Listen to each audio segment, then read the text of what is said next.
I've only been to a handful.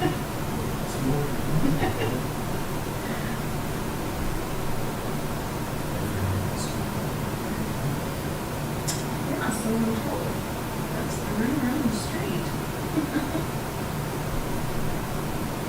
Those have lit up as much as they have today. I had a few calls from people about this. Really?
Thank you.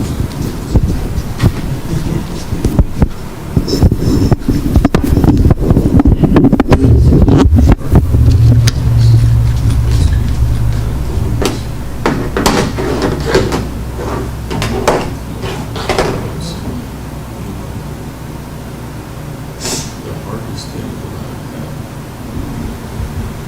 getting the idea across, is that they weren't crowds on the teachers.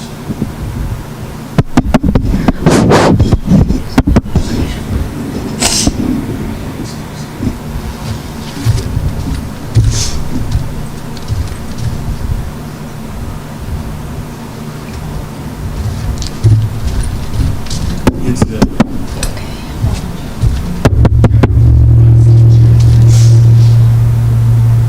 yeah, I think that's Actually, my dad retired. He welded and then he became an instructor. yeah. I met him when I first came to town. I was running home. He welded until, I'd say early to mid 2000s, and then he went back to and You said your dad was a pastor, but I'm a Pentecostal church. I assume that's him up there. My wonderful Brady said, I know this guy, but I don't know his name. I'm not sure what y'all are. Oh, thank you. Specifically. Thank you. Agenda, so Thank you. can follow along with it.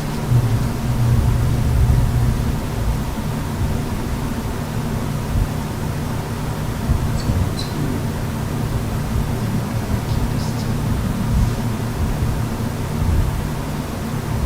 No, I've been doing it.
promises.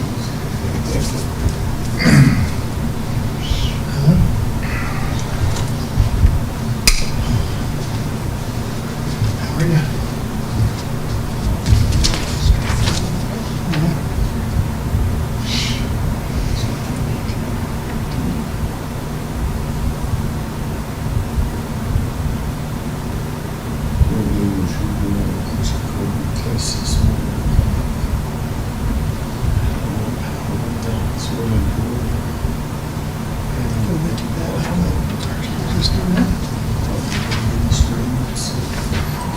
See, I don't understand. Not here. But they still doing it in the car. That's what it's like. They're doing it in the car. Closed up and gone to almost Have their signs down the street and stop. gives me anxiety.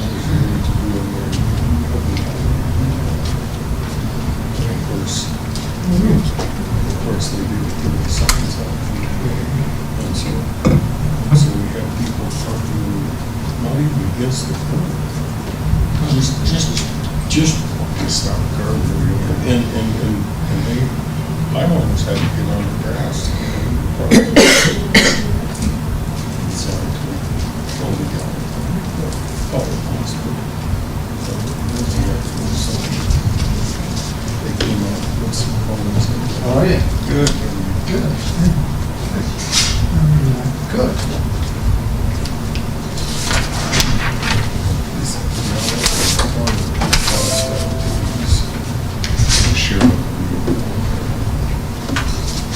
There you go.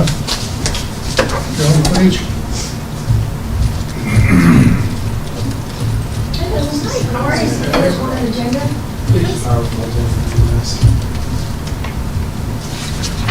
Thank you.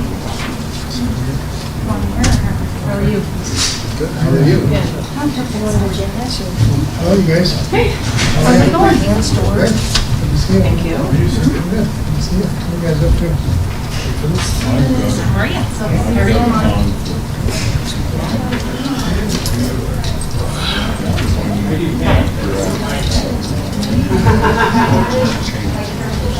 Yeah, right.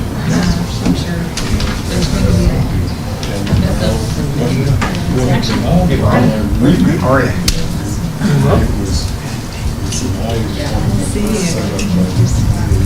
They killed the agenda.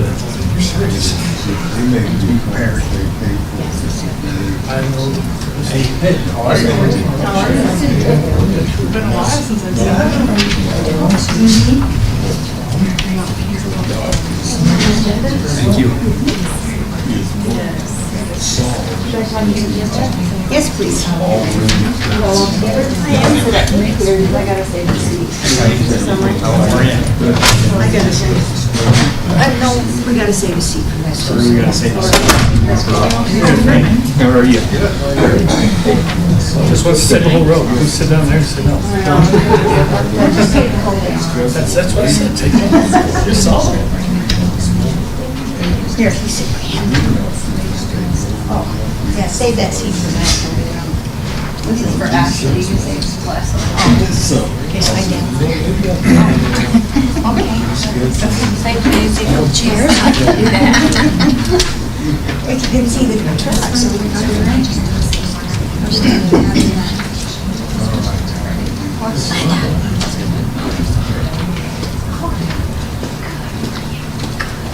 Turn off this phone. Hi there. Hey, what's up?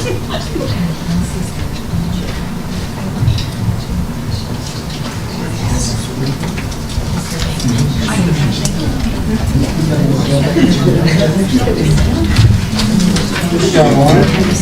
She left you out, huh? You got one? Did you get an agenda? Oh, we can share, yeah. Once in a while you can share. You didn't share very good. I say the safe version.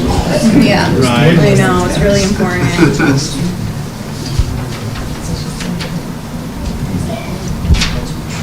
Meeting to executive session. Oh, they're already in an executive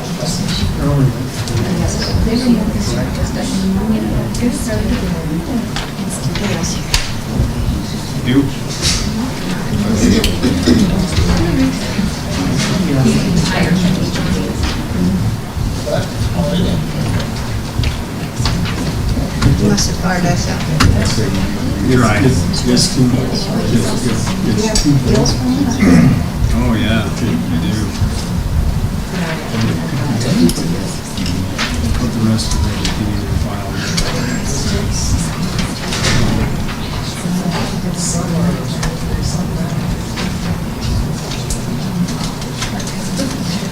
Get the wipe going.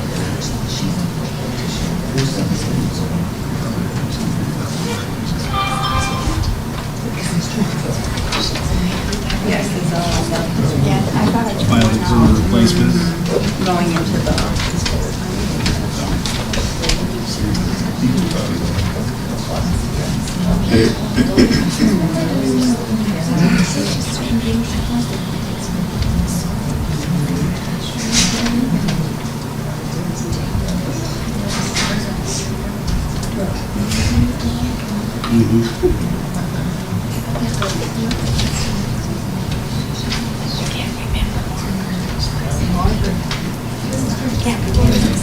What? Turn it to this.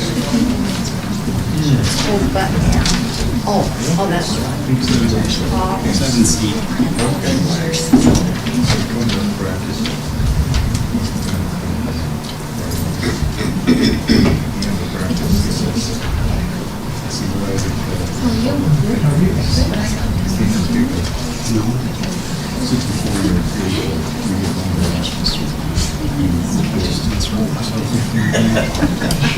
That's a record. What's that? Yeah, I love it. Oh, okay. Okay. Because I knew that a lot of people. Right. Just had it done. Okay, I did. When I was going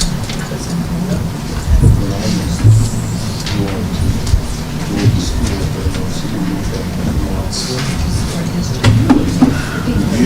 yeah. Yeah, right. Something last week. Every time. I'm sure you'll enjoy it.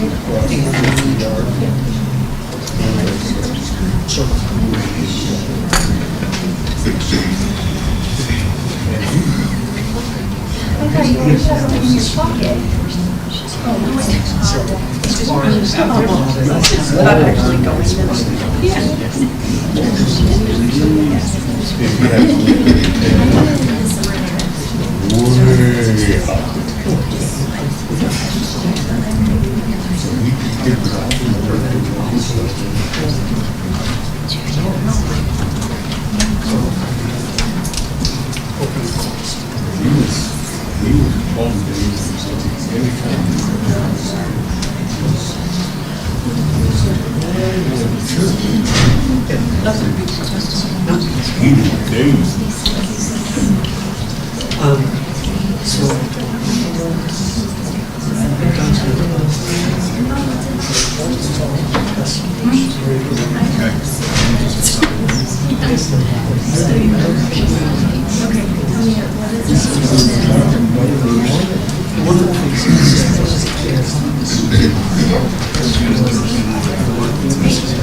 Thank you, sir.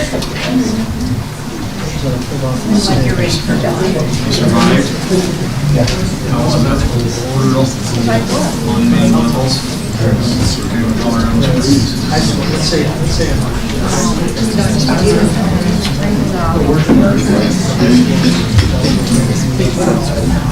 Yeah.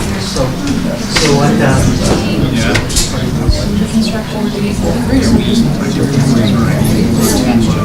yeah, I don't know if that's the reason or whatever, but for instance, you wouldn't want to rent 31. So you made it all that way in the last 8 months.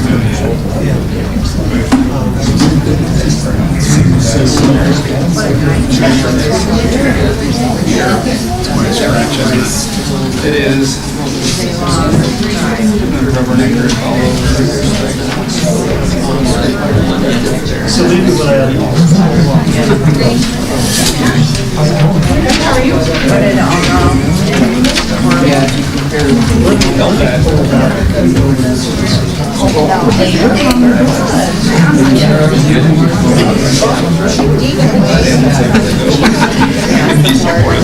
way, I run in front of the house and I'll give it by dog.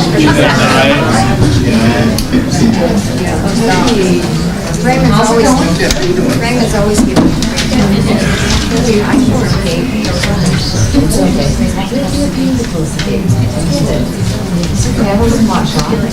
Just go, are you really gonna come over here? He's like, whoa, I remember you.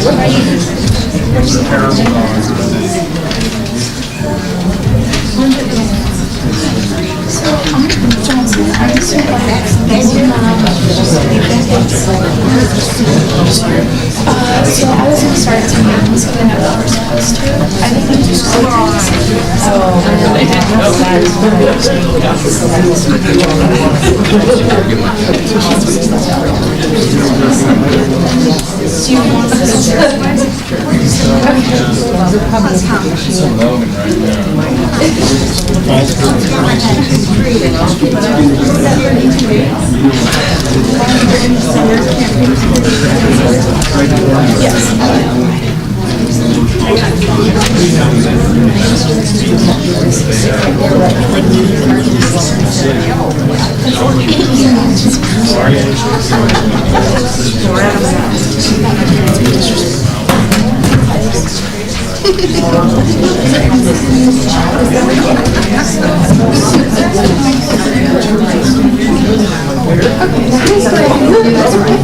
I was hoping this was start.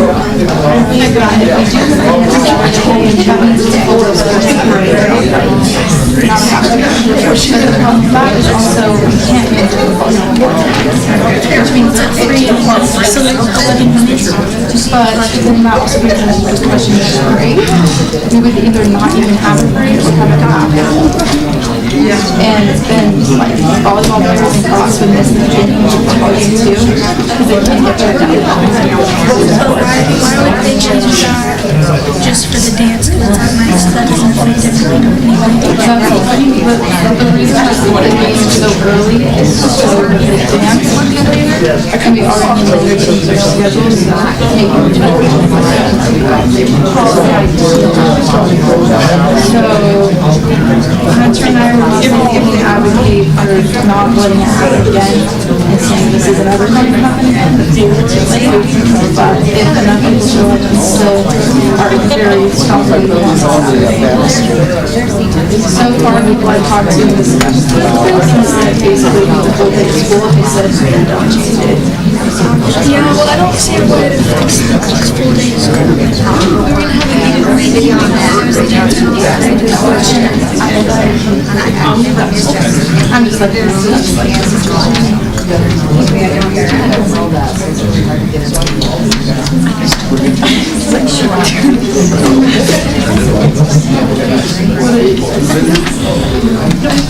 We'll just stand up for next year.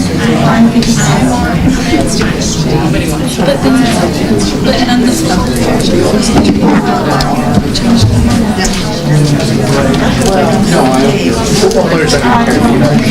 I know that they want everyone to be there. especially for the Yeah, but then there's right and So, Hunter and I were going to advocate for just changing it in later years and not this. But people show up that are like, no, you need to do this. Then we'll see. So far, I mostly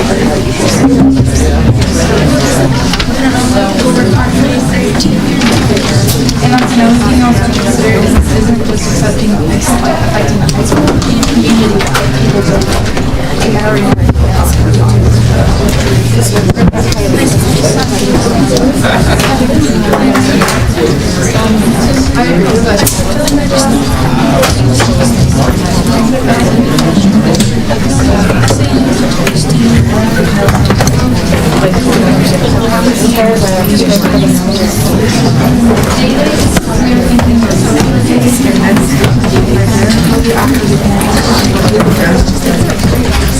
letting you know, like, that's the situation.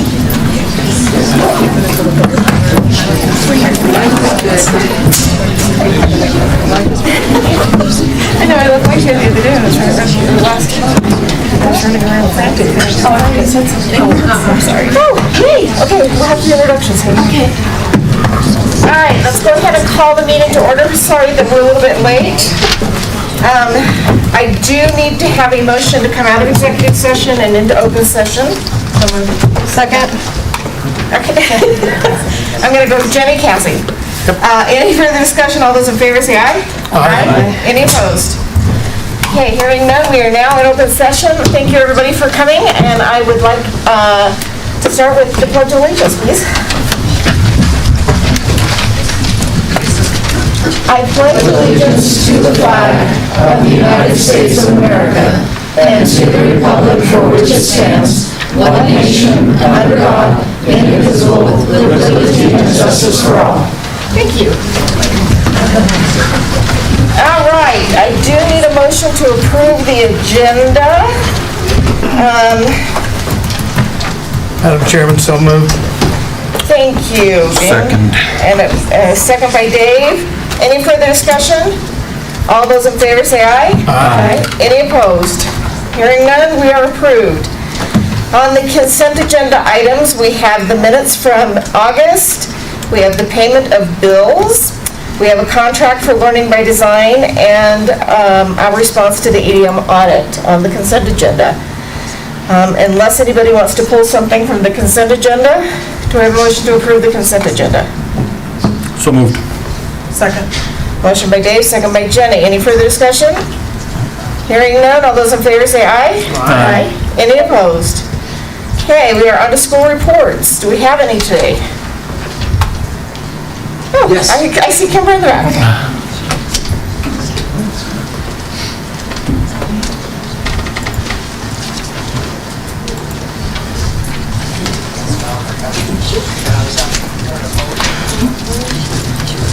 Hi, Madam Chair, members of the board.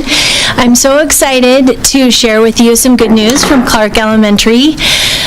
We have had a great start to this school year, and I wanted to share with you 2 awards that we were recognized for as we began this year. The first is the National School of Excellence from the National PTA Association, and that's really just recognizing the efforts of the communication and the partnership that we have with our school community and all of our stakeholders. So that was really exciting news to get. And then the second one is that we were recently recognized as a model professional learning community school from Solution Tree. And so that was really exciting because as a staff, we've been working hard to ensure high levels of learning for all of our students. And with that came, we had to prove the progress that we were making, prove that we had the systems in place over a 3-year period of time. And so on the very first day of school, that was one of the pieces of mail that I got to open and share with our staff. So I'd like to invite all of you. We're going to be celebrating as a staff on Monday, September 20th at 9 o'clock if you'd like to come and join us for breakfast and just a little kind of pep rally. That's great. Congratulations. That's really good news. Thank you. Yes, exactly. Any other school reports? All right. I'm going to move along then. This is the one I've been waiting for. Next is the YTOP test results. Drum roll, please. I know, right? It doesn't matter. I'm ready to teach. I kind of know.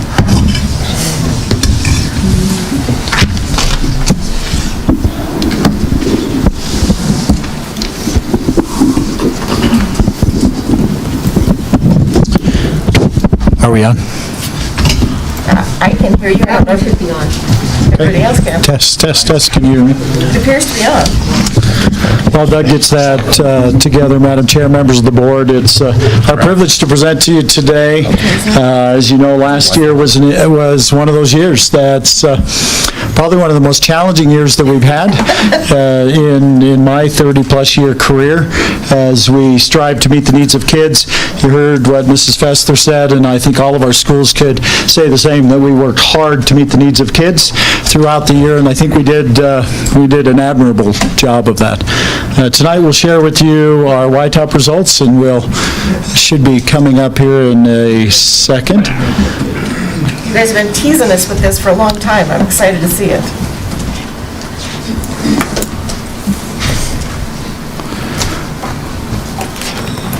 There we have it. As you can see, we proudly used some of the Wyoming yellow and brown, golden brown, to represent different parts of the graph as we began to move through that. You have to tell us what colors are, though. The graph is very, very busy. If you look at the brown, that is math at the state. The yellow is ELA at the state. Red is ELA. Math at the school. Yeah, math at the school, and then the red is ELA. So as you look moving across that graph, you can see in third grade, we have district was 51% proficient or advanced. The state was 50%. One of those figures that you look at as well is not just the proficient or advanced, but we also look at those kids who may have been in the basic category and how close they were. In some cases, you may have a student who is one question away from being proficient. And so you really try to take a look at all of that, but we're just, tonight or this evening, we're just representing the proficient and advanced as stated on the chart. I'm sorry, John, I'm going to back you up one Okay, not a problem. So, brown is the district in math, yellow is... No, brown is Wyoming math, Yellow is ELA. gold is ELA. Oh, gold, okay. At the state. So both of those are listed at the state. That's state. See, that's... Brown and Gold State University. And the red and blue are our colors, so we represented the district with those colors. So you're looking at math. So from blue the is state, math? Okay, so that's blue math. District, math. Okay, and the red is We'll ELA. really confuse you when we get to science. Oh, yeah, well, and I'm like, well, what's the... We went with black and gray. So as you look across there, you can see as you move from the 51%, what we had was 57% above. So again, 6 percentage points above the average. Is that where we want to be? Well, that's where we are. We are continuing to move forward and continue to add and build upon that guaranteed viable curriculum idea as we continue to strive to meet the needs of our kids, as well as the professional learning community processes that are in place and continue to be in place as we strive to meet the needs of kids. As you see as well, when you look at the math, we have 51, and then the district was at 57%. So when you move on to fourth grade, you can see that's where the science shows up. Following that across, again, ELA, we were... Black is science. Science at the state level was 48% average, and we are at a 61% proficient or advanced in science. Now, thinking about science, science is really one of those assessments that's given that is a type of a reading comprehension assessment specific to science. So they apply that there, but there's a lot of reading that goes into that. So our students did quite well as you measure that proficiency level, especially in comparison to the state. Compliments to not only our students, but to our staff. As you move across again, fourth grade, you're looking at that 50 and 49% at the state level in either ELA or math, and then both of those represented at 53% of our students demonstrated proficiency or being advanced on that state assessment. And then as you look at fifth grade as well, that's one area where we were down just a little bit, and that was our ELA. We were 1 percentage point below the state average. State average was 55, we were at 54. And then when you look at fifth grade, as far as math, state was 51, and we're at 65% of our students proficient or advanced in the area of math. You can see a real difference in some of those areas. Again, ELA, we're continuing to build, and as was mentioned earlier, that's a focus area that we continue to focus on. Math is one of those areas we've been at it a little bit longer with the new curriculum and resources that we have available. You might not call them new anymore, but we still call them new. So Those are the grades K through 5, actually 3 through 5 assessments. Any questions that you have on any of that information? Well, I mean, usually we talk about what's proficient, what's not proficient, and do we need that, and the grades of the schools and stuff like that. When do we get that information? So you want to know the cutoff, do you want to know the standard score for cutoff for proficiency? We can get those to you. I don't have those right in front of me right now, but we can get those to you and present those at a later date. Yeah, I want to know where, if we're proficient, if we're not proficient. I mean, And that's what those represent, that percent of proficiency. okay. So 63%. So that's what I wanted to know. So this That's- is percent proficient. That's the percent proficient or advanced. Okay. Correct. If you'd like that standard score, you're welcome to bring that in. Be happy to share that with you at some point if you're interested in that as well. Madam Chair, are you talking about state accountability measures of equity, growth? How about those two? We don't have those yet. That won't be until October. Yeah. They'll come, and then we'll give you the chart that shows. Yeah, that's, you know what chart I'm Yeah, I talking do. about. That's the one in October. Okay. Yeah, and we'll present those when those come to us. Okay. So we'll keep going. We're on 6th grade now? Okay, thank you. All right, so for 6th grade, 6th grade is, in terms of secondary, 6th grade is the area that we're focusing on quite a little bit. We have been with 6th grade math. We'll continue to work there. So 6th grade, you can see this, the state average is at 48% proficient advanced. Davis and EMS combined for 46, 59% versus 57% in ELA. So that's one area in the secondary level that we were below the state average. If you look at 7th grade, you can see that we recapture that 47 to 58. We love to see 10% gains over the state. Those are really encouraging numbers. They're fantastic for us. So you can see how we did in 7th grade, math, and then ELA. 8th grade, again, you can look at, so they're at 51% at the state level. We're at 63% in mathematics as a district. At 8th grade, science, you can see we're at 46 versus 51, and again, above the state average in all areas in 8th grade as well as 7th grade.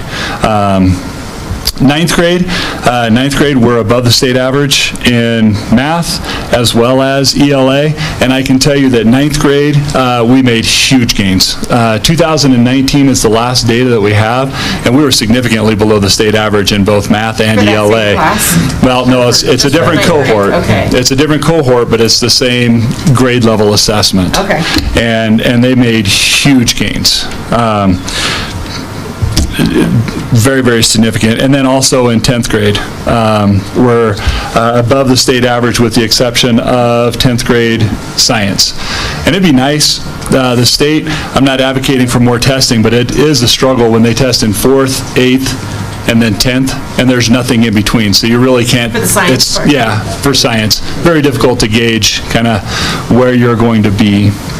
So that's that data. I do want to show you this because I just think it's cool because, well, I just like this kind of stuff. So this may be difficult to understand. This, I think everybody, when I was coaching, I joked about, the newspaper never called me and asked me how my 10th grade geography students were doing, but every Friday they'd call and see how our football team was going to do, right? And so when you look at how does Evanston High School do when we look at academic rankings across the 4A competition. So this is a 16-team 4A that our volleyball team would participate in. Football's got it a little bit different because of the 3A, 4A type thing.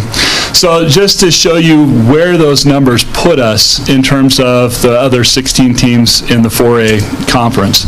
You can see that in 9th grade math that we're at 5th, 9th grade ELA, we're at 8th, 3rd, highest scores in 10th grade math, 10th grade ELA, we're at 5th, and then 10th grade science, 9th. Okay, well, let's look at a power ranking, because I'm a football freak. If you look at a power ranking, all right, and so that was, so like Sheridan is a good example. Sheridan, I just took the rank as a number, right? So Sheridan starts with 1, 2, 3, 4, 5, 6 points. Okay. right? 6 divided by 80, which is the total number of ranking possibilities, and that gets you the 0.075. Okay? So low score is kind of like golf, low score wins. Okay. All right? And so you can see over here, this is the power ranking. And I'm interested in this because I represent the district with the Uintah County Economic Development Commission. And so I go to those meetings, and one of the first things that people ask when they're thinking about coming to a new community is, of course, what are your schools? Okay, how are your schools? And so that's where the power ranking came in. I did that just for fun this afternoon, but you can see. That's actually kind of awesome. I like it. Yeah. So do we have work to do? Absolutely. Am I extremely proud of the gains that we've made in both math and ELA? Absolutely. Terrific. Any questions about any of that data? No. Cool, thank you. All right, thank you. Thank you guys very much. Okay, we are down to our discussion items. The first topic for discussion is the Evanston Middle School press box. Who's leading the charge on this one? Jared, facilities guy.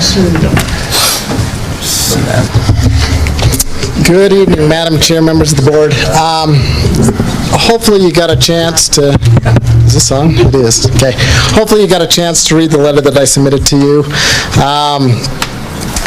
We were hoping that the state would pay for our new press box over there at Evanston Middle School. Halfway through the project, our manager came and said, no, they won't pay for that. Naturally, I had not budgeted out of my general budget for that, and so I'm coming to you as a board to ask if you would be willing to You want us to come pay up for for that. special money, don't you? I do. It's a special time. It's a special time. So right now we anticipate the cost right around about $68,000. We're hoping it'll be less than that when everything's said and done. The big reason for that was two purposes. One, we wanted to get the bleachers closer to the restrooms and the concession stand, which we've accomplished. And two, we needed to move the press box so that we could actually put up the equipment that was purchased last year to be able to start streaming those games. So where's the press box going? So if you were to drive by Evanston Middle School right now, you would actually see two press boxes. You'd see the old one on what I'll call the west side of the field, and the new one is actually on the east side of the field, right next to the concessions and the restrooms and everything there. So it is about 85% completed right now. We're working on sheetrock right now. We're waiting, and we've been waiting for 2 months for the metal to show up so we can get that sheeted. But our goal is, hopefully by the end of next week, we'll be to the point that we can at least stream the games. We will be ready for the first middle school game tomorrow with our scoreboard up and that power working, but hopefully we'll have the rest of the equipment, if everything else is done, that we can be ready to stream the games, and our middle schools will have a presence. So. Okay, so we are, this item is on one of our action items, so It is. You'll get your answer then, huh? Yeah. Do you have any questions for me? How much bigger is this press box than the other one? I would say we are probably about 40% larger. I don't know if you'd ever been in that other one. It was quite small. This also has storage capabilities underneath it, correct? Yes. Wow. Well, wait, now that you're paying for it, yes, it does have storage underneath it. Well, we didn't say that. I think We it's worth didn't. more money now than when you started this project, so maybe we understand that. And make some money at it. It does work out really well. The Boyd will be able to store, and it'll be heated so he can store the paint and some other things for the fields, which will be really, really nice. So, great question. So I know this does happen, but explain how we can get approval and then not be able to do it. I mean...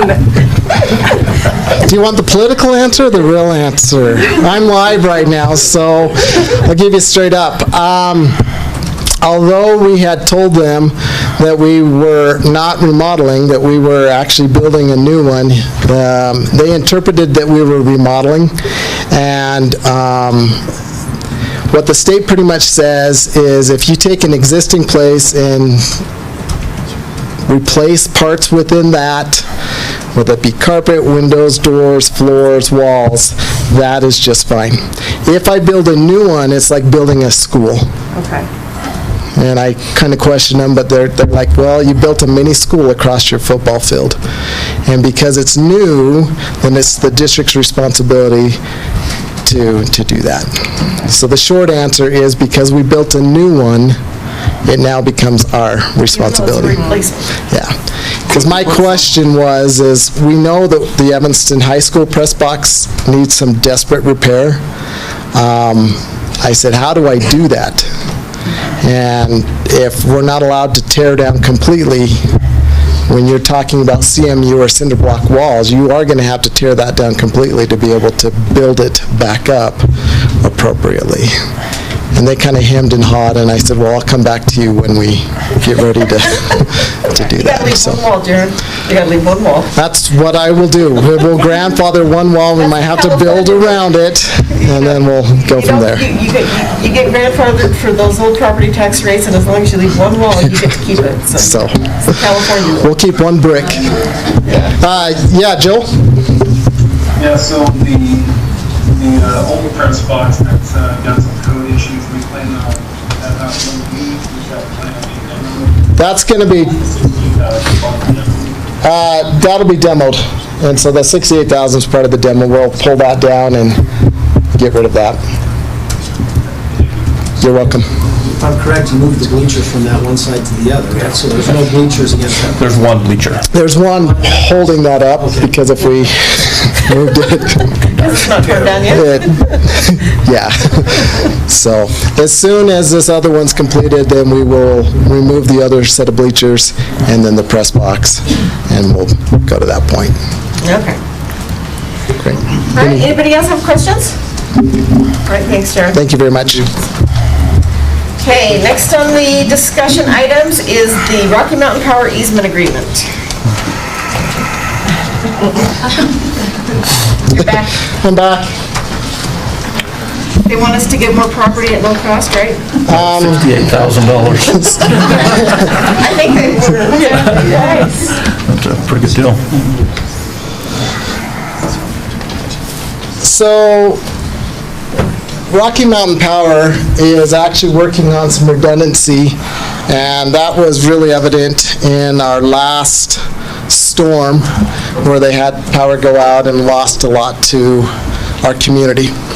So this is a rendering that Rocky Mountain Power gave me. This is Evanston Middle School about 4 years ago, before the parking lot was in. Right now, they've got a power pole right across this, well, right here. And what they would like to do is put these power poles in, which is already on an easement, so they don't need that easement. The only easement they're asking for is this area right here. Isn't that the ones that you don't want to just tie into that speed limit sign or something? This actually will have no effect. This piece of property we can't use at all. It's just coming around Curlin Drive right here. They would just need the easement to be able to put that pole, and then that gets them ready to go underneath the freeway to do the work that they need there. And That's so, the snow storage lot. yeah. So they're requesting that So we... it's just this little piece? Just that little piece for them to put that pole right there. So the rest of the poles, like I said, are already in the easement that's provided by the school. So they just Yeah, the need poles permission don't for exist that. right now, though. They don't. They will put poles out in front of our school right there. Yep. But they already have the easement to do it. So. Yeah, we don't get a choice on that. I did ask them if they would... I was gonna say, why can't we make it bury it? We did ask about that, and That's a lot of money. they... I don't care. It's Rocky Mountain Power, I pay the bill. They prefer right now, just do the poles, because they could do it a lot quicker, and it's cheaper. Again, because it is their easement, we really don't get much of a say. This is a major transmission line, right? This is a service line. Yeah, service line. It's not that expensive to go underground. But again, we don't get much of a say on that. No, we don't. Just tell them we won't trade them that corner piece. They bury. 146 feet there that they need. So. And they're going to pay us how much for that easement? Right now, we have not. Responsibility to the taxpayers not to give away property. We have not negotiated any price. If you would like me to negotiate a price for that. Yes, they're going to pay us. They're going to bury it. So. Or they're going to bury it. Okay. I will go back and visit with them on that. So I guess the question is they have no concerns for safety of kids, middle school kids throwing stuff across their tennis shoes and different things that get strung up around those lines? I said, that makes a great target for footballs, basketballs. I said, you've got a lot of things, and they kind of were nonchalant about it, so. Now, we would like it buried. And we have an obligation to the taxpayers to get fair market value for the value of the easement. So there's got to be some money involved of some sort, so. Okay, I will go back to them and visit with them. Thank you. Any other questions you want me to ask them? No, I don't know. What about the other board members? Do you think we need to bury it? I think so. I think that would be a good exchange. I don't know that we really need to pay for these. If they bury it, that would be a That'd be a good trade. swap. Good trade. Okay, I'll present that to them. Thank you. Thank you, appreciate it. Hey! See, are you the next one too? Oh, no, this is Ryan. This is the COVID update.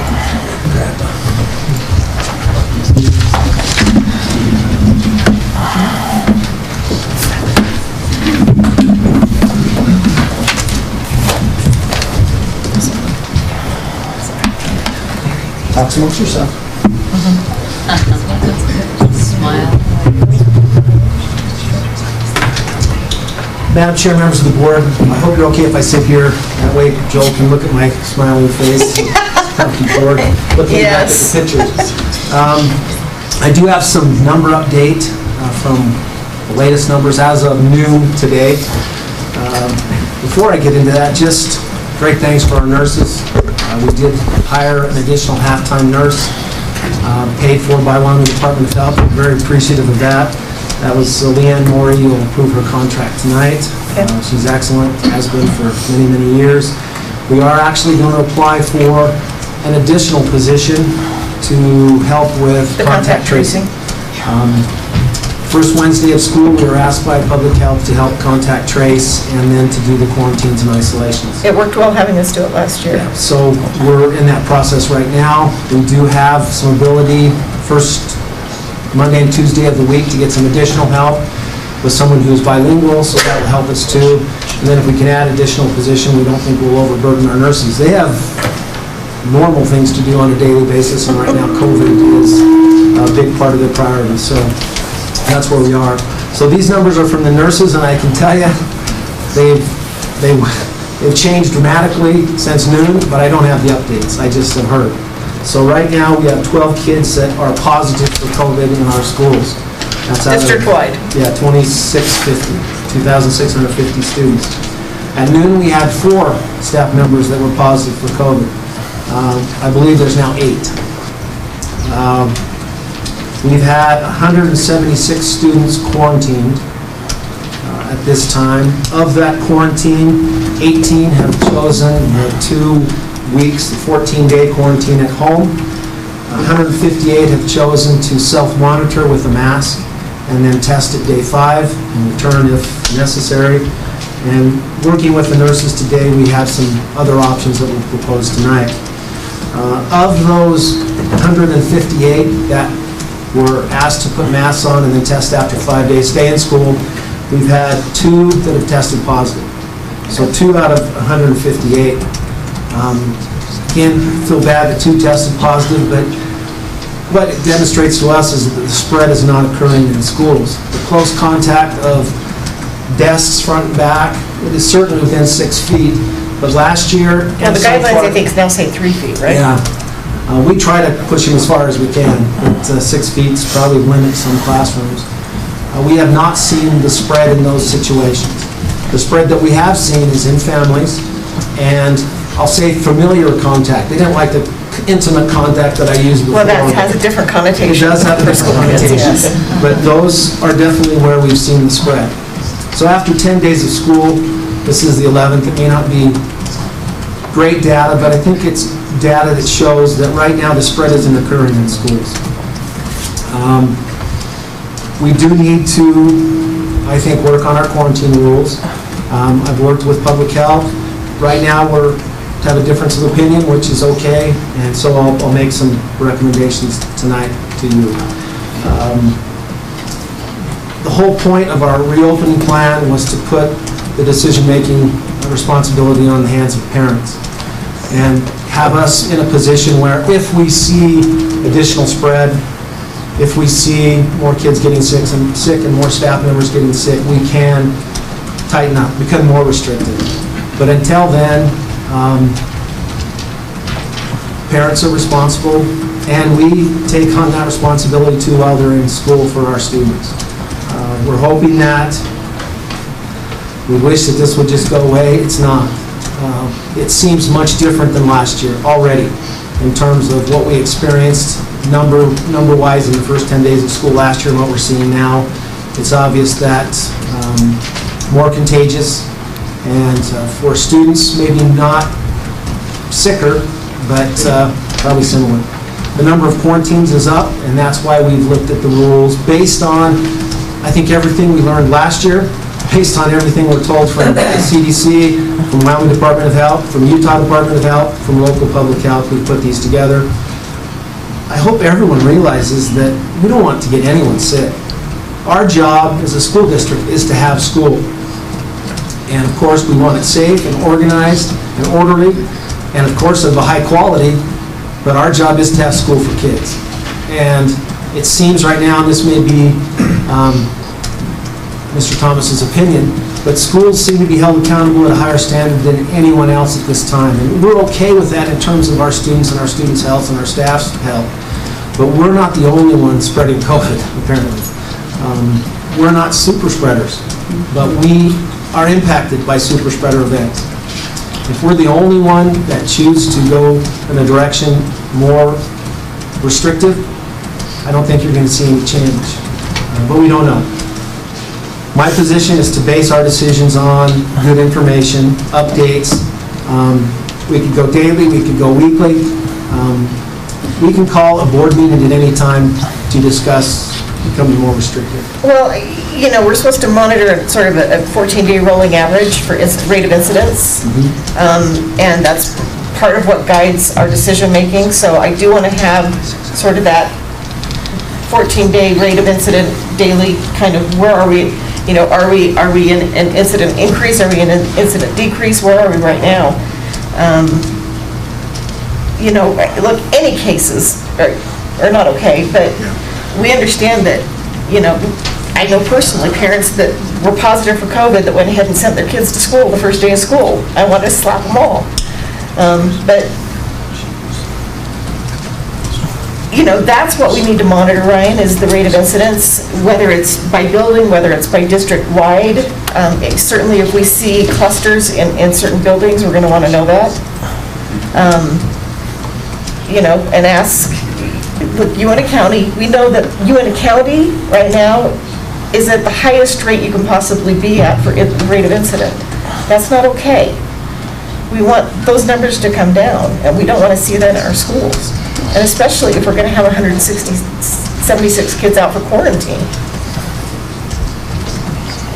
No, I'm very concerned about that. I'm very concerned about, of course, the health, but just losing kids, and then the challenges of how we support those kids at home when they're being quarantined.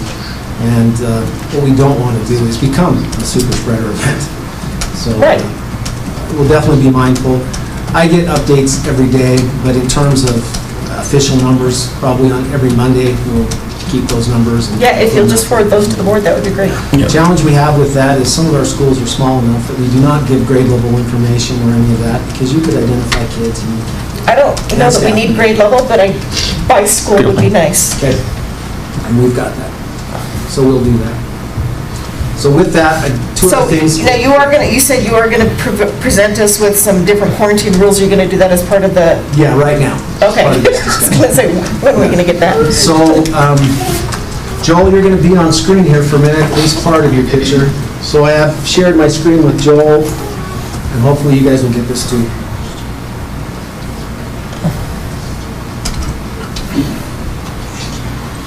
Maybe. Sharon, you're going to have to work your magic.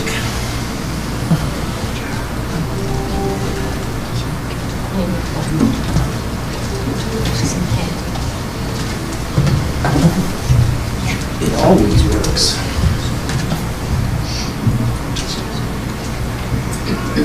Going to now. Give me a second, sorry. Maybe it's the Zoom part of it too.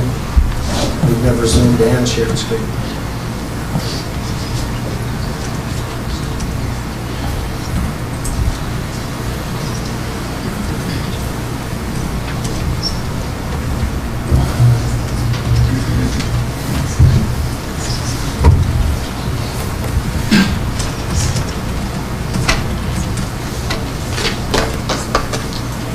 While we're waiting, Ryan, those 12 cases within the district, are those spread out through various sort of schools? Those are all in one school? No, the highest number is 3 at one school. I guess that's not true yet. Our larger schools, there are 4. So the high school has 4. Clark had 3. Sorry, Jared. DMS has 4, high school has 4, Clark has 3, UM Meadows has 1. Okay. Like I said, I think those numbers changed before the end of school today. But When will we know those numbers? When will you know those numbers? Monday, you said Yeah, every Monday? But I can get it tomorrow. But we update quite regularly, especially if there's a lot of kids that are quarantined. Yeah. Never had to do any of that before. Well, anyway, I'll talk through these. What we did is we took quarantine rules that we've used in the past, and we gave parents an option. The first option was quarantine. So this are individuals that have been quarantined due to close contact. So they were within 6 feet of a student that tested positive for at least 15 minutes. And I'm assuming those kids are wearing the recommended mask? No. And right now, parents have an option. They really have 4 options. First option is to quarantine for 10 days. We've tried to put all the language the same based on who's sharing the language, but we've gone with 10 days. So 2 school weeks? Yes. And again, same guidelines that have been followed for any other quarantine. You just need to stay home for those 10 days. The other option they have is to self-monitor. Self-monitor would be they can return to school with a mask on for 5 days. At that point, I'll say they need to be tested, and if they test negative, then they can return to school without a mask. The other option, working with our nurses today that we've added, is individuals that are close contact can return to school with a mask on for 10 days, and after those 10 days, they can stop wearing a mask with no symptoms, of course. Right. So And then again, do they have to check in with the nurses every day to just monitor symptoms? it's impossible to do that now, but hopefully once we add our new person, we can at least monitor weekly. Well, and I know that the little ones aren't eligible for a vaccine, but I know the high schoolers are, and some of the middle schoolers. Are we accounting if they have a vaccination into that quarantine Yes. protocol? Yeah, and those are part of the quarantine protocols that are listed already. Right. So if they've been vaccinated and they test, in their close contact, what they're encouraged to do is 3 to 5 days. Right. They get tested after 3 to 5 days. So either way, we feel pretty comfortable with the 5 days, then be tested, or the 10 days wear a mask. Like I said, those are the ones that we only had 2 that tested positive out of the 158. Okay. And of course, you're going to get some of that, I think. The fourth option is the antibodies test. And so if you test positive to antibodies, there is no quarantine required. No masks, no nothing? No masks. So Okay. parents have 4 choices of quarantine. And where can they get those antibody tests? Right now, we know City Drug does them. Also, there are several doctors in town that will do them. But you have to get a doctor's visit. What's this new specialty center? Sterling. Oh, okay. They will do them. Each one has a different rate based on if you're a patient or not a patient, or if you just get the test. Okay. They're relatively quick, less than 10 minutes, as I understand. Oh, really? I mean, like, you can sit and wait for the results? And where those came from is those came from the CDC requirements, CDC guidelines to get out early. Maybe we came unplugged.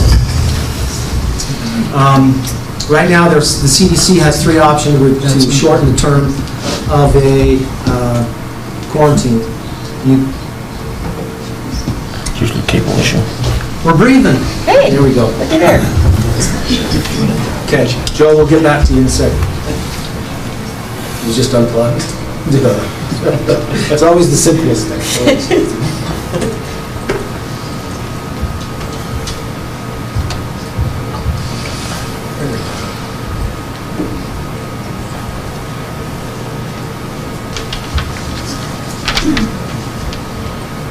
Yeah, there we go. It's not the best screen, but let's see what we can do to make it better.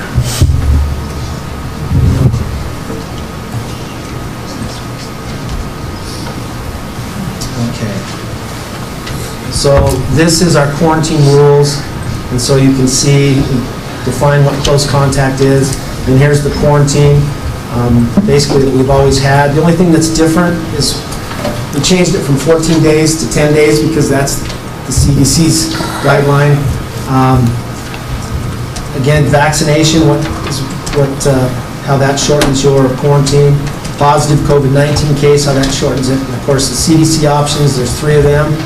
And one is quarantine after 10 days, monitor child, that they have no symptoms. That's why we went with the 10 days with the mask. That's still a quarantine. And then the 7 days, monitoring child, test after day 5 or later, and if they're negative, they can return to school or shorten their quarantine. Then the last one is the antibodies to shorten. So quarantine is one option. You can see the self-monitor with the 3 choices there. So self-monitoring, students may return to school monitoring for COVID symptoms, selecting one of the following options. Wear a mask for 7 days, test after day 5. Any signs or symptoms of a positive test require a student to follow isolation protocols, of course. Students may return to school mask-free after a negative test result. Wear a mask for 10 days. These are probably for parents who don't want their kids tested. Again, they'll wear a mask for 10 days. And then after 10 days with no symptoms, they can come without a mask. The interesting option, as we all know, is the only option we had at the beginning of the school year last year is we sent everyone home for 14 days. And of those kids, none of them ever tested positive.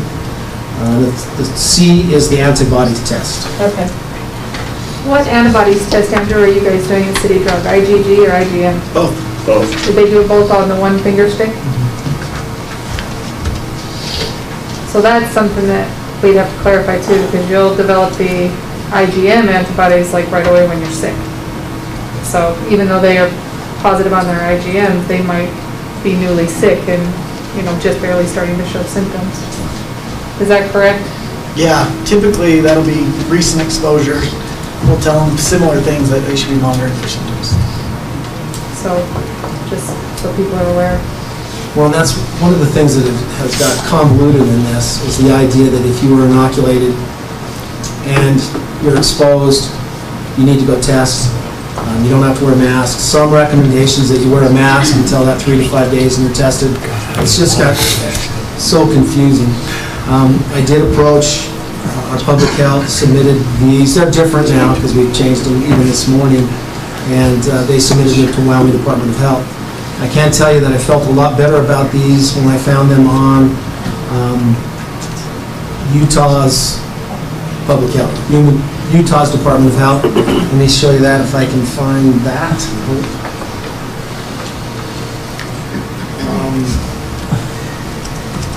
Lose my scrolling ability. So this is from Utah Department of Health, and then they get down to quarantine after exposures, or what we've followed on our quarantine rules. Then you'll see this one, local health department. just right in the middle, huh? Local health departments and LEAs decide which quarantine options are recommended in their area. And you can see these 4 choices. Quarantine at home for 10 days, they consider that a choice. Quarantine at home for 7 days, test on day 5 or after. Wear a mask at school for 10 days.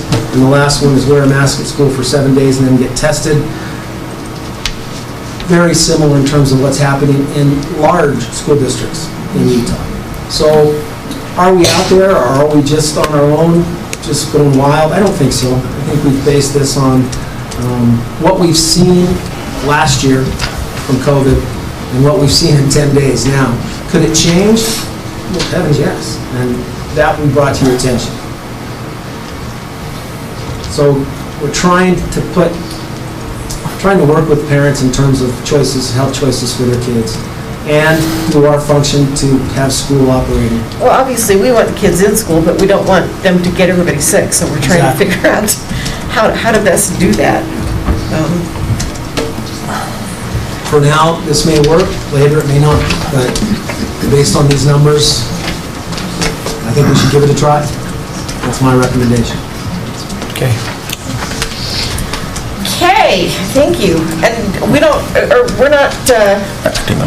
not doing anything official vote-wise or anything like that. The only You thing just that- need one of us to shout if we think you're insane or something, right? Yes, I just need to know that I'm not going off the rails here, and that you guys realize that I didn't just make all this stuff up, and I'm basing this on really evidence we saw last year. And even if you recall, we were struggling up until just about Thanksgiving, and then they changed the rules. But the rules was linked to everyone wearing a mask. Right. If everyone was wearing a mask, they didn't have to quarantine. Well, and it does At make that a point- difference if you're wearing a mask on the length of quarantine. I think I was telling you guys before we started today, my daughter did get her shots before she went off to college. Her first day of college, she got exposed in her first class at college. But because she had been vaccinated, she had to wear a mask for, 5 days and get tested, which she was happy to do. That was fine, and not necessarily stay home. She could continue going to college, but it would stink if, you go to school one day and then you're gone for 10 days. That stinks. And that's one of the concerns I have, is I watched what happened in Utah in some of these large school districts that set a number based on the number of cases. And they would be in school for a week, they'd be out 2 weeks. And you're talking a relatively low number for schools of 2,500 students. One school is larger than our district. And the disruption in the educational process in that is just not okay. And that's why I'm a little leery about setting a number, but moving forward, we may have to work on it.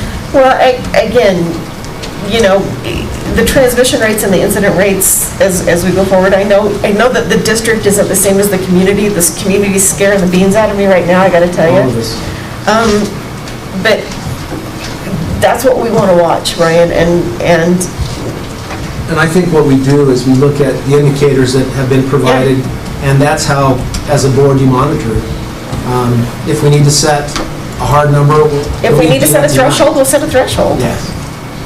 And depending on what happens in the next 5 days, again, I watched the rodeo, I watched the concert, I watched BYU, I watched University of Utah. Other habits haven't changed. And those individuals that definitely super spreader events, they come to school, they work for us. And right now we've been pretty fortunate. But we're going to be hit because of those events, and we'll have to, I guess, adapt or do what we can to keep our kids in school. So the other thing I wanted to bring up is the COVID leave. We've had this discussion. Hopefully you guys have seen this. We are one of the only school districts in Wyoming that's offering COVID leave. There are probably 10 of us. Some are offering it based on probably closer to what the federal government did with the 10 days. Well, my understanding is that the feds have extended that out through the end of September. Really? Yeah, so through the end of September. We haven't seen any of that. So, so that's what I was told, like, at my meeting last week. But neither here nor there after September, we need to decide whether or not we're going to do this and what we're going to do, if we're going to do it. And so what I'm requesting is for the first 9 weeks of school is, again, we don't know what's going to happen the first 9 weeks of school. I think it's the right thing to do for our employees, is to provide 5 additional days of COVID leave if they have some function of COVID. If they test positive, if an immediate family member tests positive, or if they're required to stay home with a sibling or not a sibling, a child or a spouse. But the that's child, tested yeah, positive. I was gonna say, the kids now that we have the different quarantine options available, that may not be the May not be same. as bad. Right. And these are the 4 reasons. Again, I'll tell you, these are not based on what the federal government did. Chart looks the same, but this is us. We put this together. Right. This is not anything the federal government did. I think it's a lot easier to understand. So the first qualifying reason is if you experience COVID-19 symptoms and are seeking a medical diagnosis and or treatment. The number one thing is we want to encourage everyone, really, if you're sick, stay home. And go find out if you have COVID. Please If you get do that, we'll pay some additional leave. You don't have to dip into your own sick leave pay. The second case is if you have been advised to isolate or quarantine due to close contact or exposure to COVID by Department of Health, Uintah County Public Health, or Uintah County School District. We're doing that now. So if you've actually somehow been tested positive or you quarantine in close contact, which you guys know, our staff will follow the same protocols that our students will in terms of those quarantine protocols. The third option is if you're caring for an immediate family member subject to quarantine orders related to COVID-19. Again, that'll be limited. And the last one, probably the worst case, is if you have tested positive for COVID and you are subject to isolation or you're under the care of a physician for an extended COVID-related illness, or you are the primary care provider for an immediate family member under the care of a physician for an extended COVID-related illness. In other words, if you test positive or a family member tests positive, you're responsible to care for them. So this only goes through the first quarter, so that's 45 days. So it's 5 days additional leave based on some COVID-related thing. You just can't say, I'm not feeling well and get this leave. It has to be either you've been tested for COVID and you were negative or positive, or a family member has tested negative or positive, and you provide documentation of that. That part is similar to what the federal government required, is the documentation. Well, let's talk about number 3 for a minute. Okay. Oh, and I didn't tell you what, can I go over that quickly? Because I know that's going to be a concern. The first one just pays for 5 additional days. The second one pays for 5 additional days to supplement, and then 5 additional at half rate. So the employee pays So you half get of the sick 15. leave pay. They get 10. I get 10. 5 fully paid, 5 5 at at full, half 5 rate. at half. Yeah. Okay. And then they have their sick leave pay. The third one is similar to that, 5 at full, 5 at halftime. The last one is truly a safeguard, is 5 full days and then 6 weeks, up to 6 weeks of halftime. Yeah, we'll talk about that one too. Yeah, that's the one I think you want to talk about. No, I want to talk about 3. Okay, that's 3. Oh, 3. No, I want to talk about 3 for a minute. Okay. Which is, you're caring for an immediate family member that's subject to a quarantine order. Well, we've just gone through our quarantine protocols. We know that if you've been exposed, there are different options. I don't want to pay sick leave for a staff member who has the option to send their kids back to school with a mask, who chooses not to. I'm not paying their leave. So maybe combine 3 and 4, is that what you're thinking? Well, I'm just saying, it's one of those things where they have other options where they wouldn't have to stay home. Yes. And Then why maybe are we that's, paying them to right stay now they home? have those options. Right now they have the options. So why would I give them extra pay? You know what I mean? If they have other options. And when this was put together, that wasn't even an option. Right, So- but that's what I'm saying. Now that we have, if we're going to use these other quarantine protocols, and look, I'm not saying that everybody doesn't have the right to pick which one they want, but we as a school board, if we're paying for it, have a responsibility to say, that's fine, but you're going to do that on your own time. We're not going to give you the extra leave for that. Does that make sense? Yep. So eliminate number 3 completely.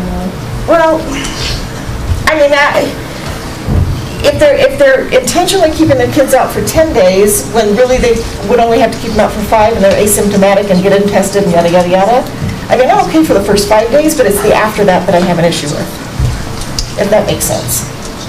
And remember, there's a choice there too, because our employees are front-loaded 11 general leave days every year. Those days that aren't used roll into a sick leave bank. Right. It can accumulate up to 180 days. And we do have an incentive for non-use of that. Maybe bad timing this Right, year. so I'm not saying that they can't choose to keep their Yeah. kid out for the 10 days, but what I'm saying is I don't necessarily think it's taxpayer dollars I'm okay with that. No, should be giving them again, extra leave for that. Didn't even think through that when we changed the Yeah. quarantine protocol. Again, if that's up to the board, if you want to do that.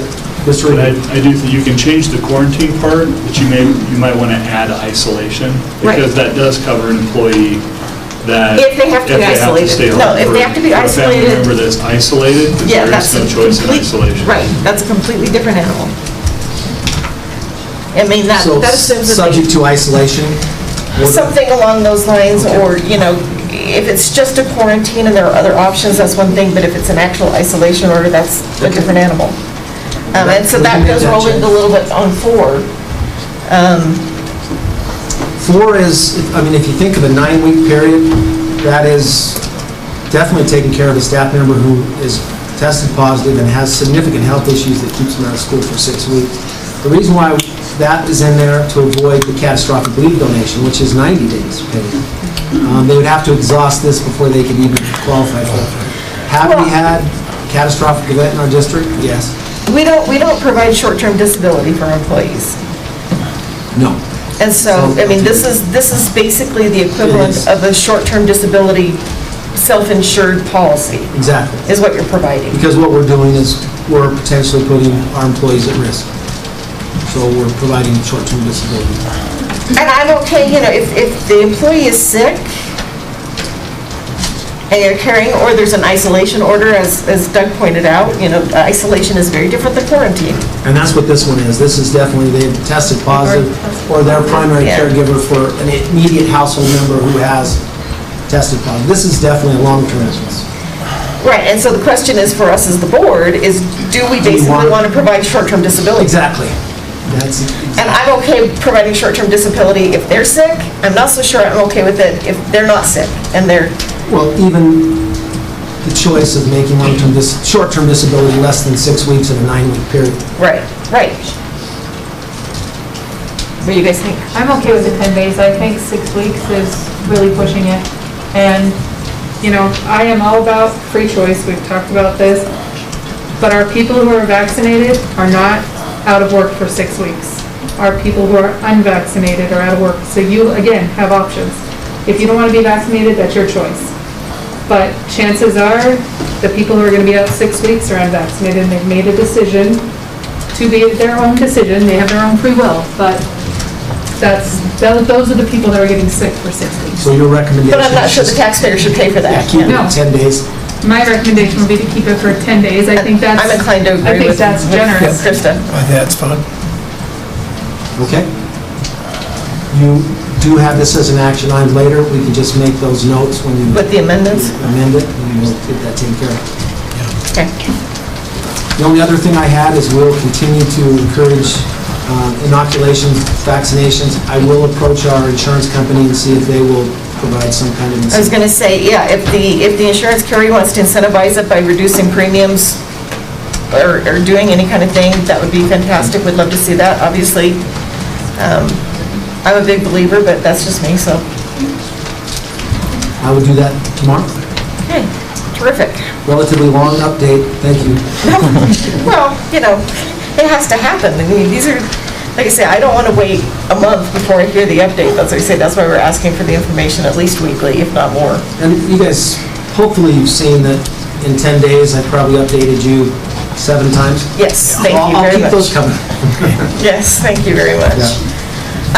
Okay, so the next discussion item, another non-controversial subject, the notice to adopt Rural CKA update.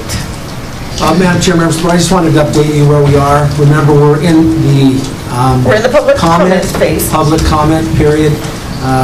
We do have a 45-day window. After that 45 days, which I believe is next week, I will send you the comments. Send me your comments back. I'll work all that out. Have all the comments listed, your comments in terms of response. And we need to do that, though, at a public meeting And as then well. we'll do that at the public meeting in October. Okay. And that's what it's scheduled for. Okay. So you'll actually have them probably 2 weeks ahead of time, so you can review them at that point. Okay. I have We a want feeling- everything that we've done in the past rolled in. Exactly, and I was going to say there probably won't be anything new. But that's, I just wanted to update you, that's where we are. Okay, perfect. And then the Wyoming School Board Association Roundup update. I mean, you guys went, right? I did, yeah. Okay. Yes, I did. Brian and I went. We went. And what did, tell them, I just wanted you to update the board on kind of what you thought and how it went. It was, excuse me, it was the first encounter I had with the public meeting with the Wyoming School Board. And I was impressed, and I was impressed from the fact that they talked about the state of Wyoming not being as financially in the hole as what the state portrays it to be. It wasn't as dire as we were told. No. And I think it was interesting that they talked about, yes, there are not as many oil wells being drilled. There are not as many gas wells. The mining of coal is less, but we still get monies for the extraction. So, crude oil is $75 a barrel as opposed to 40. That's what it is now. However you measure units of natural gas, that's up from $3 to about $12. Oh, wow. And so, there's still the extraction with coal. So those things are still, they haven't dried up. Now, they will continue to dissipate over time, but there's money. And I think that was one of the things that I was impressed with, and they resourced it very well. Are they publicly taking a stand on new sources of revenue? Absolutely, yeah. Are they? Yeah. For the optional sales tax and that kind of thing? Right, Okay. right. And I think one of the interesting things that happened was that there was kind of a breakout, and I was paired up with a lady who was on the school board from Rock Springs. And Rock Springs has some real challenges as far as staffing, bus drivers. I think everybody's having. And they are. It's universal. They're going to go to 4 days. They're going to go to a 4-day school week. Just because of that? Just a lot of reasons. A lot of reasons, Yeah, okay. a lot of reasons, but, and I felt really good that isn't where we're at. No, Mr. Bennett wanted it, but I don't think we're there yet. No, that isn't, and for a lot of reasons that they have that I don't think we have, so it was interesting to see what other people were doing and the trials and the tribulations that they have. So I have been on, I don't want to say several, but 4 or 5 Zoom things that they've had and continue to have, and they're pretty good. They really are, so. They sort of upped their game with the Zoom trainings. Yep, they did. So, yeah, it was a nice trip. We got to eat, and yeah. The only thing I would add is they always provide documents that compare us to the other school districts in the state in terms of our expenditures, and again, I think it puts us in a good light. Yep. Great. Okay, thank you very much. We are down to item number 8, which is public comment. I see lots and lots of people here. I don't know if anybody actually wants to make comments, but if you do, I will ask you to state your name and your address, because we have to know that you live in the district, sorry. And then whatever you want to say, but try to keep it short if there's lots of people, so. Anyone? Bueller? Come on. Madam Chairman of the Board and board members, my name is Karen Dale. I live at 108 Red Hawk here in Evanston. I'm looking here like half of you girls were my students at one time, so you know how old I am. Which brings me to my point. I don't know if when public health's making recommendations, if they sort of coordinate with the local healthcare system, with the hospitals, because I feel vulnerable if our hospitals are too full to take care of things like in my age group, falls, strokes, heart attacks. We have medically fragile people in our community. We have people who are immunocompromised. Maybe just please, everybody take care of everybody. So. Yes, thank you. Thank you. The numbers today are a little better than they were 2 weeks ago, but it's still kind of scary, so. Anyone else?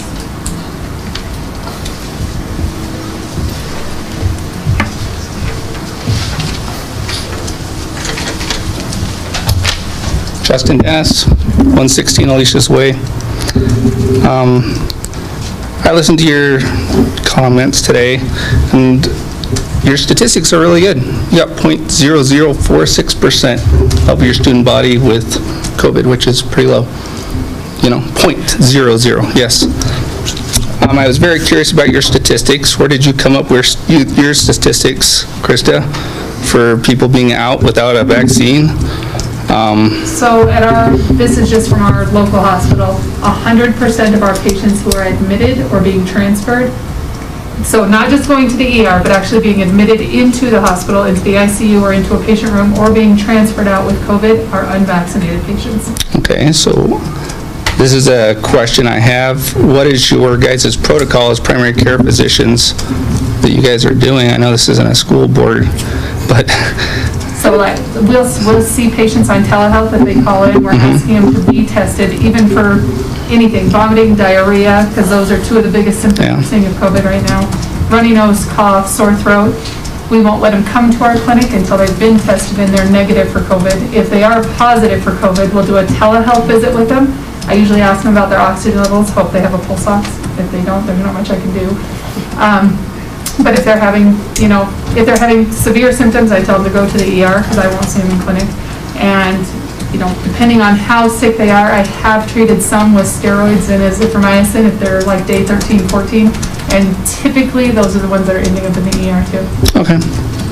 So, as your understanding of a virus, is this ever going to go away? I can't answer that. Well, no, I know, but has the flu gone away? Of course not. No, it hasn't. It's a virus, right? We all know it's going to be here forever. We know that we are trying to stop something that it's going to be here, right? Absolutely. And so everybody has their own beliefs on masks and everything. We know statistically, like if we look at Israel, 78% of the country is vaccinated, and they have the highest COVID rate right now, and they're fully masked, even double masked.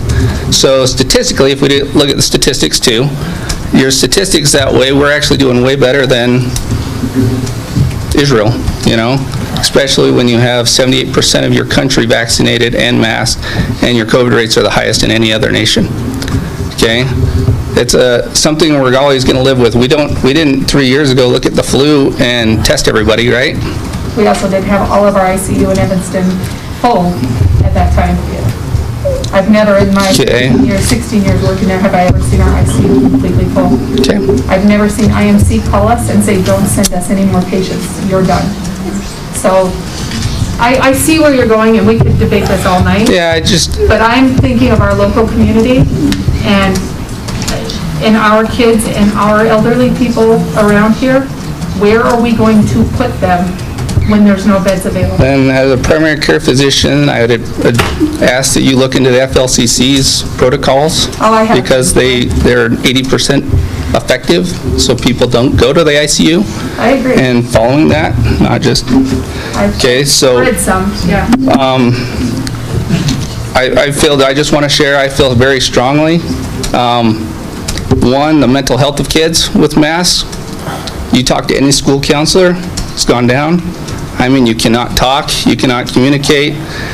Billy comes home with a mask that he got off the floor from JoJo, we don't know where they are. We haven't heard them yet. No, but just the understanding of how much, I just watched you guys, how much you guys are moving your mask around to touching your face with the mask. People that don't hardly have touched their face, okay? We know that spread comes also from tactile. You guys did a great job last year. I got to commend you. You guys cleaned the desks better than anybody. okay? I think that's your touch services, what you guys are cleaning, has really helped out with the spread. Is this your brother? It was actually the teachers that did it, correct? The teachers are the ones that took a lot of the initiative, and the janitors, they did a really good job last year, okay? You guys were Wyoming was the only state in the nation that had school year-round. Okay, and so we should be proud of that. And we saw some of the test results because of it. Yes, but we should also not live in fear, okay? We can't live in fear the rest of our lives. So I want you to think, how long are we going to do this, and how long are we going to live in fear? And there are protocols in place that have an 86% improvement rate for COVID, okay? It's still only 6% of people that died from COVID last year, of the 200,000. The others had 2 or more comorbidities, okay? And so we got to think about, do we talk about heart disease, diabetes, all these other things we can die from, okay? And were they in there because of a secondary complication? I just want you guys to think about this. I don't want you guys to live in fear as a board, okay? And whether it's vaccinated or not vaccinated, look at the statistics, okay? Your antibodies are healthy. As somebody that creates their own antibodies is more healthy than a vaccinated antibody. You know that. Well, and we can all create that. We have a school year where we're not like Israel. Yes, I do. And I think you are, and we have that opportunity, but I just want you guys not to live in fear. Okay? Understood, appreciate it. Second thing is we talked about requirements for the class that was proposed. And did you guys discuss that and come up with a list of requirements for? We haven't yet. We haven't, yeah, I was going to say, we haven't had a chance to actually do that yet. Timing is That's me. challenging with the opening of the school year, plus But we haven't forgotten you. the high school schedule is set for a year. Yeah. So we will definitely do that in the next coming months. Thank you. Thank you. Hopefully if COVID allows us.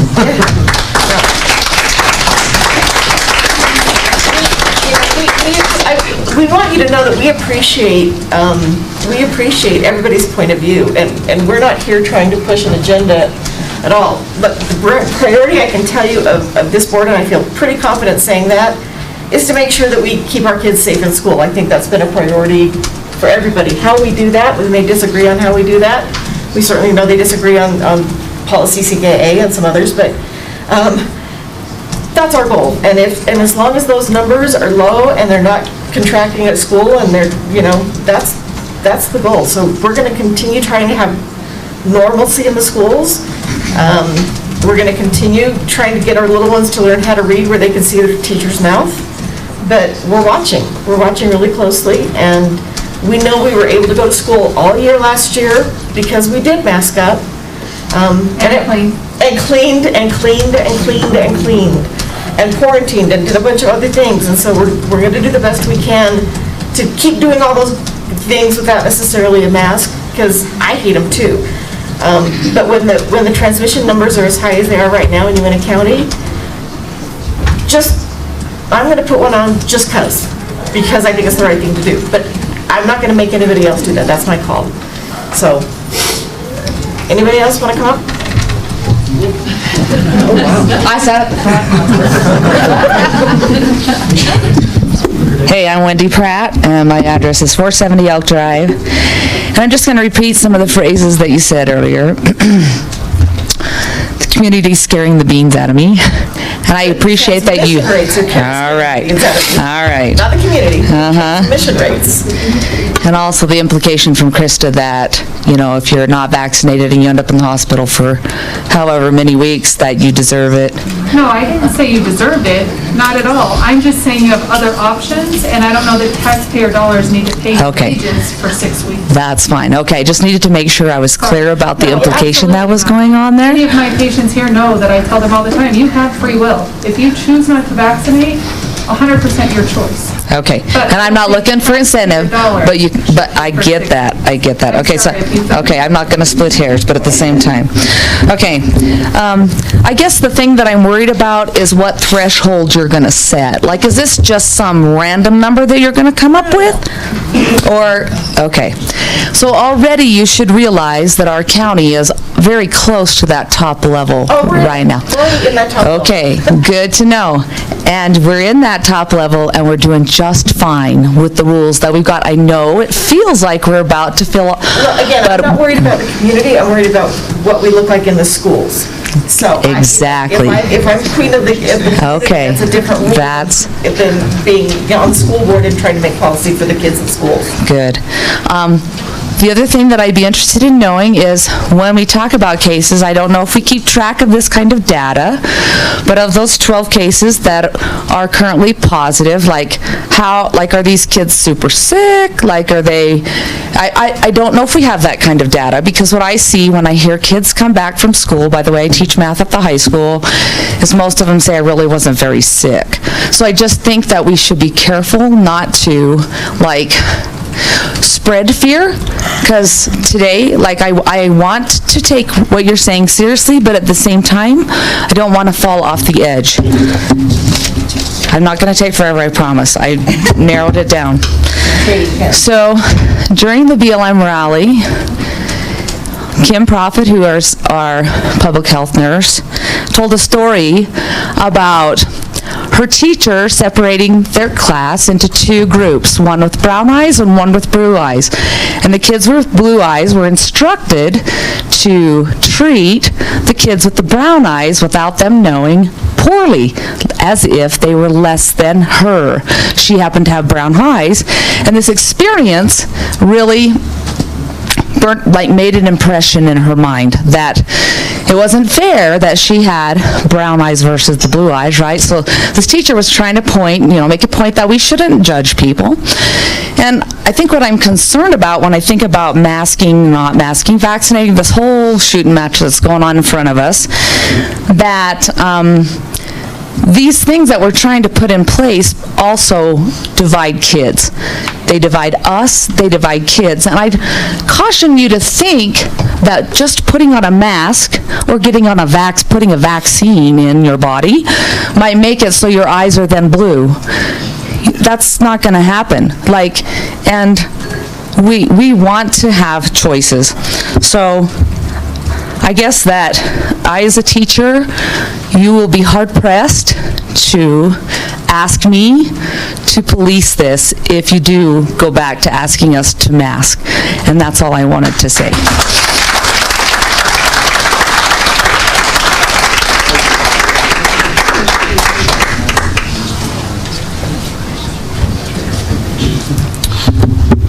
Hi, I'm Dave Huggins, 70 Walker Road. And there's a lot to be excited about tonight, a lot of really good news. I thought I was going to have to stand up and raise hell, and I don't really feel that right now, but I do still have to express some concerns because I feel something's coming. I think you've mentioned that a couple times. And there's a narrative that I'm just not hearing, and that's I want you to imagine something. You mentioned your daughter, her first 5 days at college, and how tremendous it was that she didn't have to miss 14 days. Well, I want to put yourself in the shoes of a 14-year-old or a 12-year-old that's a sixth grader and has just entered middle school and maybe just made volleyball or cross country or debate, I don't know, and now they're quarantined for 14 days. They no longer exist in their universe. And we are not addressing the mental health of these kids. I have several friends that are staff members in this school district, and I heard horror stories about children being drug out of classrooms because they couldn't keep their mask over their nose. These are kindergartners. Nobody's talking about this. I don't want to talk about statistics or vaccines or masks. I want to talk about how these kids are holding up through this chaos, and we're putting this weight on them to carry. Nobody seems to care. Thank you.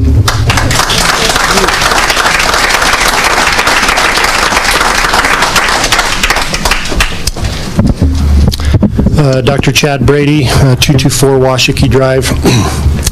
I'll start off by saying, with what I have to say is I do not treat patients with COVID. I don't treat patients in the hospital with COVID. And so I don't come at this from that perspective. I do have colleagues at the clinic and the hospital that I talk with frequently about different things and about different protocols and different things like that. But from a perspective of school children and COVID, I don't know that we can blame staying in school last year solely on masks. I think it's multifactorial. I think it's parents kept kids home that were sick more than they would normally do. I think we were also social distanced a little bit. Kids stayed home and didn't play out with one another as much as they did before. And so to say that it was solely based on the fact that we wore masks, I think that's not correct, not totally correct.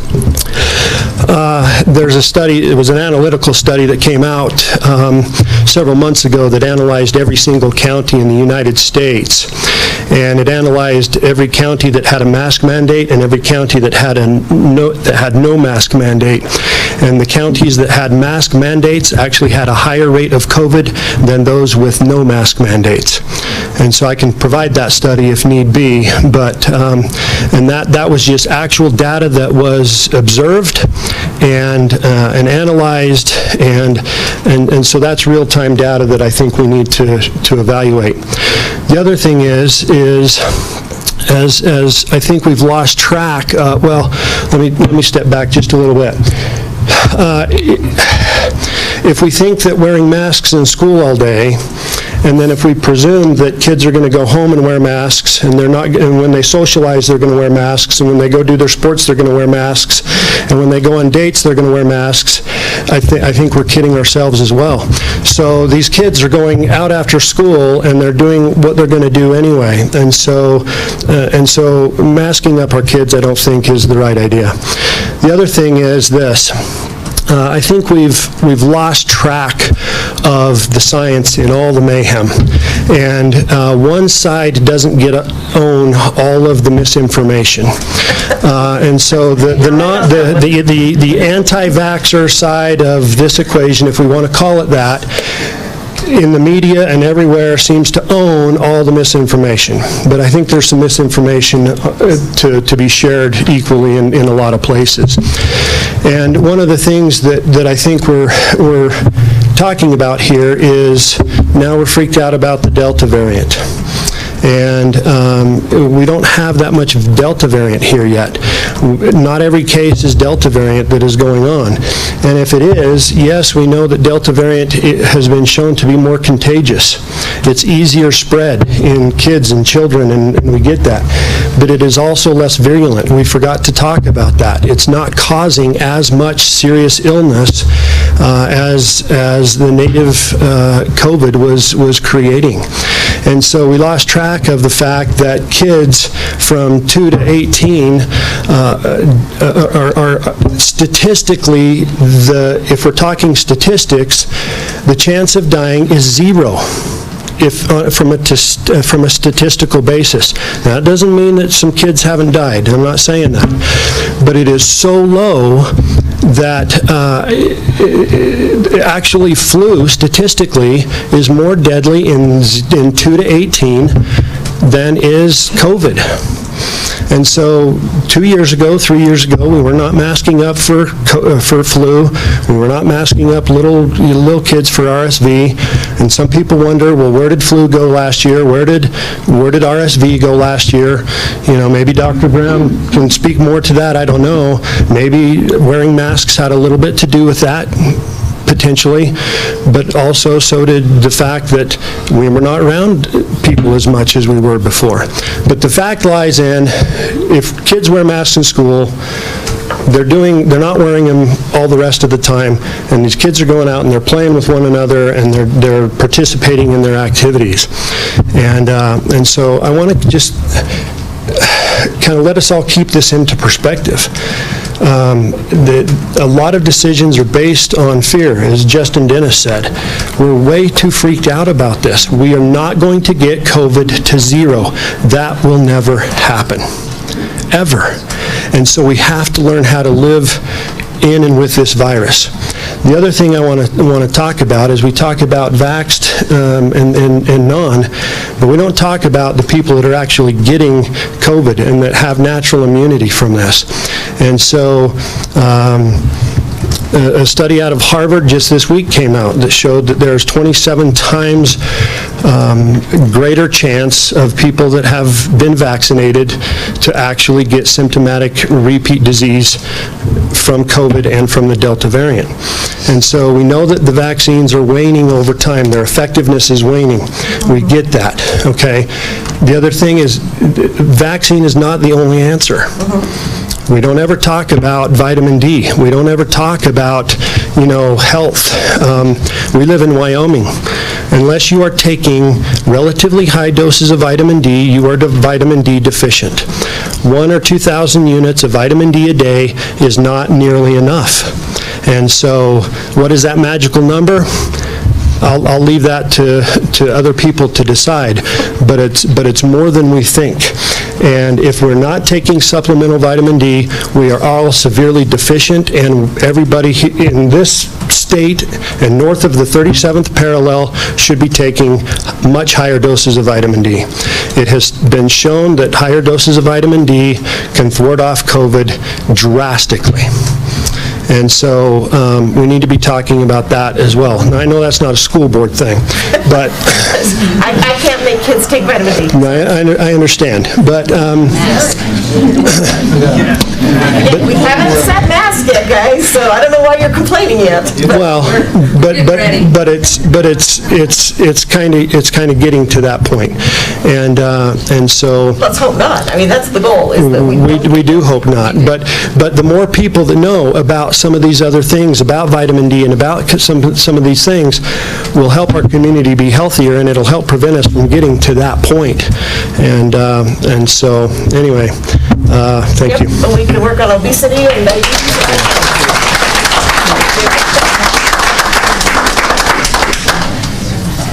I'm Conna McGuire, 217 Washakie Drive. I didn't prepare a speech or anything. I'm just here as a concerned mom of my one child that is in first grade. Within the first 2 minutes of this topic, I knew where a few people stood in their beliefs. And I just will ask you if you could leave your decision out of it. Mr. Thomas said it perfectly.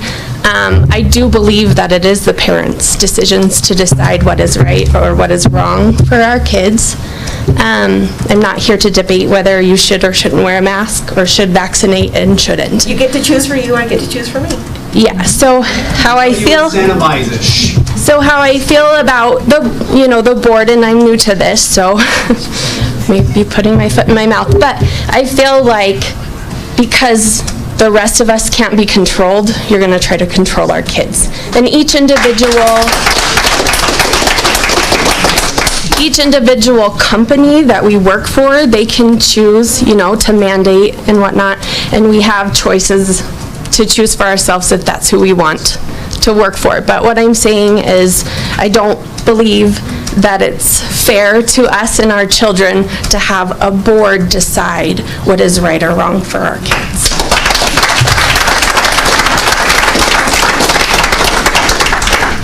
Thank you. Hello, I'm Jamie Jorgensen. I live at 319 Hanson Avenue. I just had a couple of questions for you guys because I wanted clarification. So regarding the COVID quarantine and isolation, my daughter just tested positive 10 days ago. We're past the 10 days, so. I know, but she's okay, right? Yeah, she's fine. She had to be isolated, and thank goodness she has her own little bathroom. So I kept her in her room, and anytime she needed something, I was like, text me, because I wanted to go back to work. Mm-hmm. And I was told by the school nurse I couldn't, even though I wore a mask and I stayed isolated from her. I had 0 symptoms. Even my older kids, well, one older, one younger than my daughter, wanted to go to school and was told no. So now with the new guidelines that you guys are putting in place, if, say, my 17-year-old gets it, and I don't have symptoms, can I go back to work and not have to take and wear the mask and not have, That's why we're trying to get more options. And that's... Because we wanted to give more options. Okay. And, because I would rather work than sit at home and have you guys pay for me to sit at home. The other thing that I wanted to also discuss is, yes, we do need to figure out how this is affecting our kids, because my 6th grader, and Dave brought up a great point, he started doing cross country and he loves running. He was so mad at me, at his sister, because he missed the assembly at school. He missed his first track meet. He missed the dance. He was so mad. And we need to be able to, as parents, go, okay. And he was like, I'll wear a mask, Mom, I'll wear a mask. And we need to give our kids that opportunity. And when my daughter was finally past that point, I went in and I hugged her. I wish you guys would have seen it.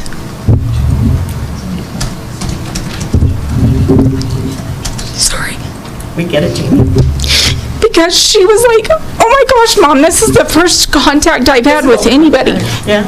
And the hug that I gave her, she didn't want to let go. And if it comes down to that, I won't isolate my kids again, just for the sake of what I'm required to do to be able to go back to school. It's not fair to them. Just because public health tells me you need to isolate your kid away from you. I won't do that again. Appreciate it, thank you.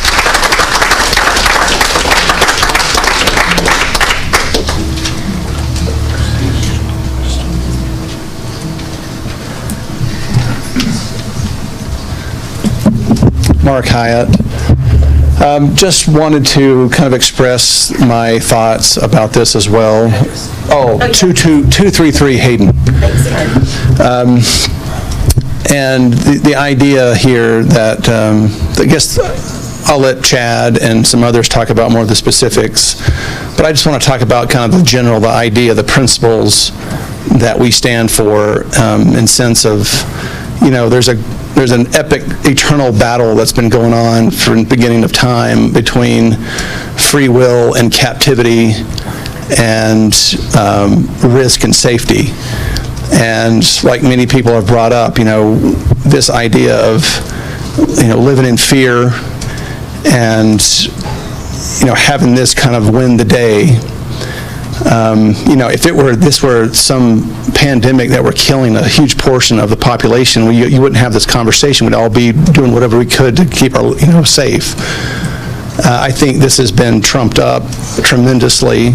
If I were an evil person, evil dictator, let's say a Klaus Schwab, somebody who, you know, in the World Economic Forum, who wants to create fear and take away rights, I would do it through a virus.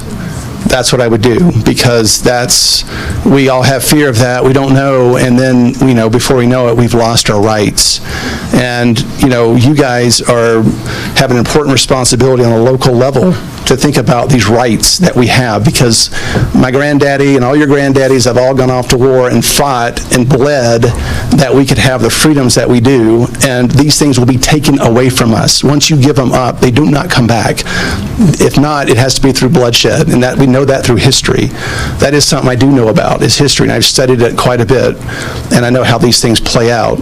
So I'm asking you guys to think about these things in terms of mandates and whatnot. We have to live free. We're free people. We are to live free, and one of the reasons I like living in Wyoming and in Evanston, this community, is because we are free, and I want to keep it that way and not have these mandates come over, because that's what's going to happen. We can all see this. If it were up to certain people, and even the federal government, for heaven's sakes, if we were under them, we would be all masked up and wouldn't be, you know, all these restrictions on us. It's coming. So we have to be strong as local people. That's what we have left, is local. We have to be strong to fight against this. So that's kind of what I'm asking that we do, that we look about this in those terms as well. Thank you. Thanks.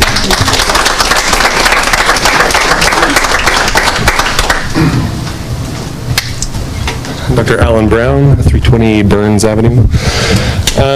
So I wasn't planning on coming up, but Just wanted to share a couple thoughts. So I see this from two perspectives. One, as a pediatrician that takes care of kids all day, and two, as a parent who has 4 kids in the school district. From both perspectives, my top priority is the health of the kids. My kids and all the other kids that they go to school with. And we saw a disaster nationwide last year with education and with homeschooling and kindergartners and trying to do Zoom classes and parents in my office begging for ADHD meds because their kid won't sit through Zoom lessons. And so like it is very high on my priority list that we find a way to keep our kids in school for the whole year again, and we find a way to do that safely. From my pediatrician hat, I take care of a lot of wonderful, healthy children in this community, and I take care of a lot of kids who have special health needs. I take care of kids with genetic conditions, with pulmonary problems, with heart disease, with all kinds of conditions that put them at high risk if they were to be one of the unfortunate kids that does get COVID. It's been stated that kids have a near zero risk of dying, and it is true. That is a very small risk, but for a small group of people, that is a significant risk, and it is terrifying to their parents. There is nothing those parents can do to shield those kids completely, just like there's nothing they can do to shield them from all risks. But there is a lot we can do as a community to protect those kids. And it is very disheartening to me, being at this meeting right now, seeing a room full of, 85 people and only a handful of masks. We know that they work for decreasing spread. They're not perfect, but they work wonders in decreasing how much COVID spreads. And it will result in increased deaths the more people run around without masks on and without vaccines. Again, I deal with kind of the backside of a lot of this. So I've taken care of kids with COVID. Fortunately, none of them have been particularly terribly ill so far. I sent one down to primaries today that'll probably be in the hospital for a little while, but I'm hoping he'll do well. But I also take care of the teenagers who come into my office struggling with depression, which worsened significantly during the school year last year when they were out of school. I take care of teenagers coming in that aren't going to get to play sports for the next 2 weeks because they're exposed. I take care of these kids, and I really care about them getting to live healthy, happy lives. And I really think masks is such a big part of that in allowing them to live a normal life and have a normal school year. Kids handle the masks really well. It has been a much bigger problem for the grown-ups in this community and around the country in trying to get them to comply. Kindergartners don't want to wear pants, and if you set the rules that they have to wear pants and shoes, then they wear pants and shoes, and they'll do the same thing with masks.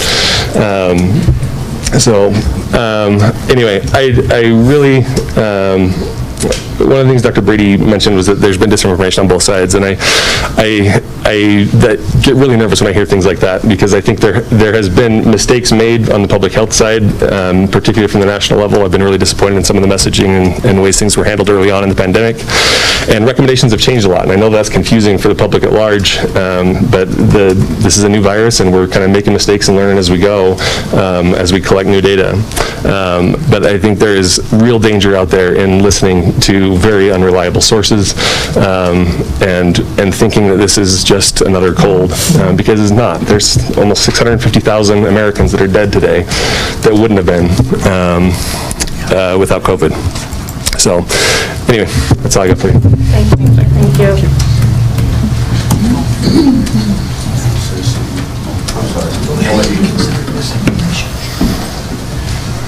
Hi, my name is John Porter. I live in 1954 West Summit. Probably some of you out here right now thinking, oh God, here he goes. I think that's why they wanted me to come here, but I'm also that person that's reasonable. And I've sat here and I've listened to all these concerns, and I got to tell you, my perspective has gone this way and that way on this, because I will tell you right now, the one most important thing that I see that we need to do is we need to keep our kids in school, we need to keep them in sports, we need to finish the year, we need to finish the season.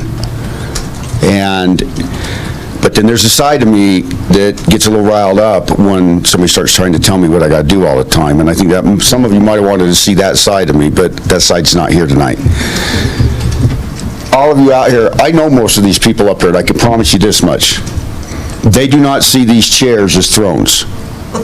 Well, except for Lily, but that's Queen. This is Queen Lily.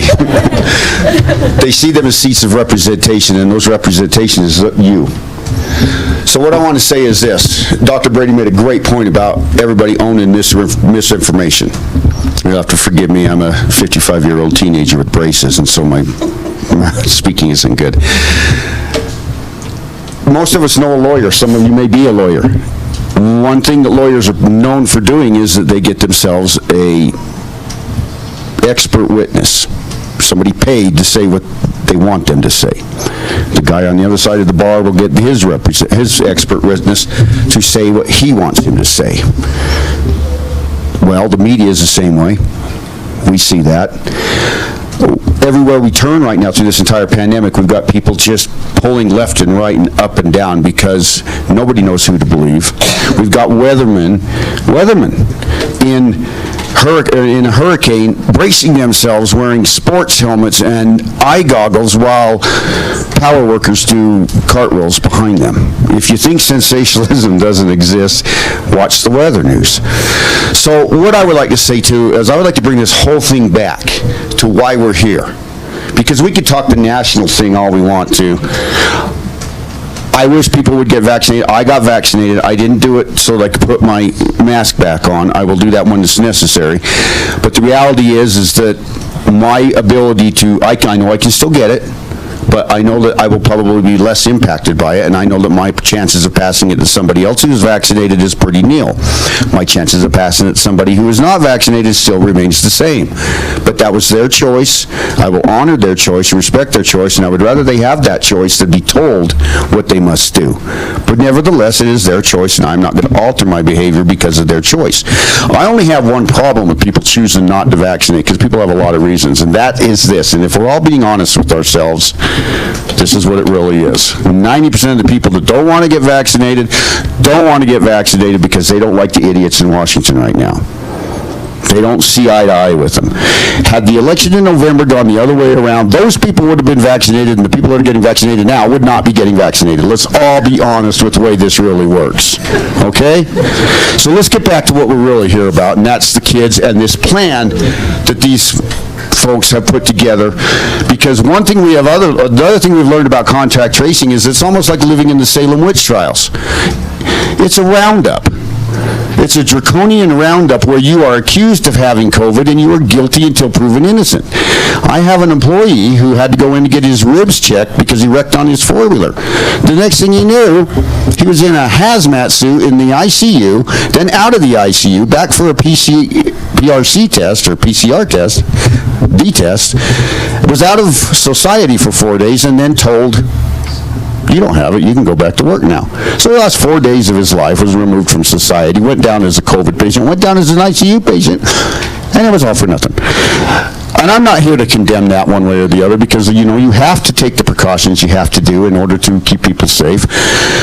But the idea that you're accused of COVID because you sat next to this person, who sat next to that person, who sat next to that person, and you are now going to be removed from society, from school, and from everything else for 2 weeks. It's really draconian, and it's why people are upset. It is probably the number one reason why people get really irritable about this. Let's shove all that to the side and go back to the plan. It's a good plan. It's a fair plan. It allows people options, but then the work too, we have to stop this idea that if you're wearing masks, we're going to shame you for wearing masks, or we're going to shame you for not wearing masks. Because that person that's wearing the mask, they may be wearing it because they've been exposed or suspected of being exposed, and this is their only way to remain in society or in school for this particular purpose. So, while I'm eschewing COVID all over this microphone, which I just realized I was doing, I want to bring this back to that plan, all right? As I said, they know that's not a throne. That's a chair of representation, and they represent you. Most of us here want to see our kids finish, and we don't want to see them yanked out of class, yanked out of sports because of some draconian witch hunt. So when it comes to that plan, you still have a choice to make, and you've got a decision to make. And I think I can speak for everybody in here that if you choose to go with this plan instead of whatever public health wants or whatever the state wants, we have your back. Thanks, John. Thank you. Thank you.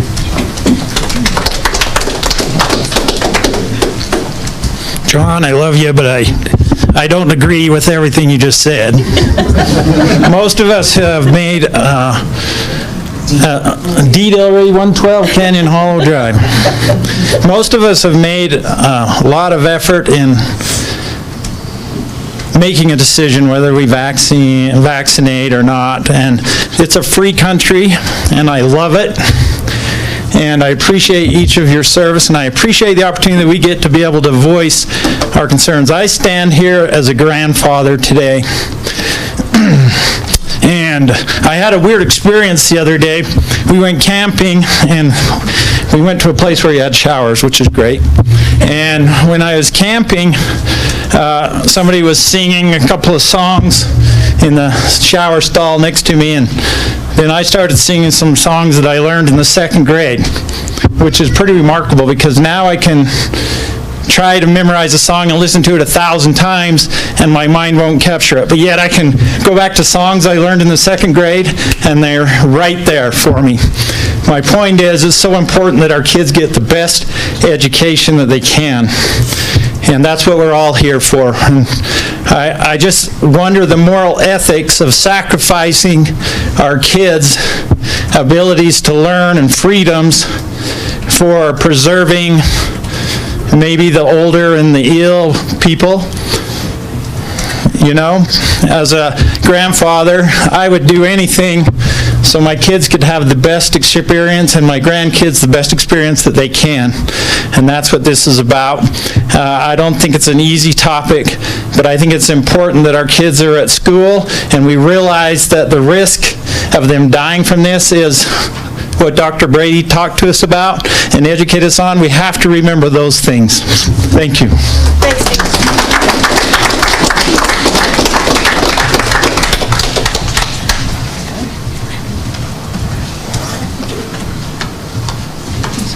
Kara Hyatt, 233 Hayden Avenue.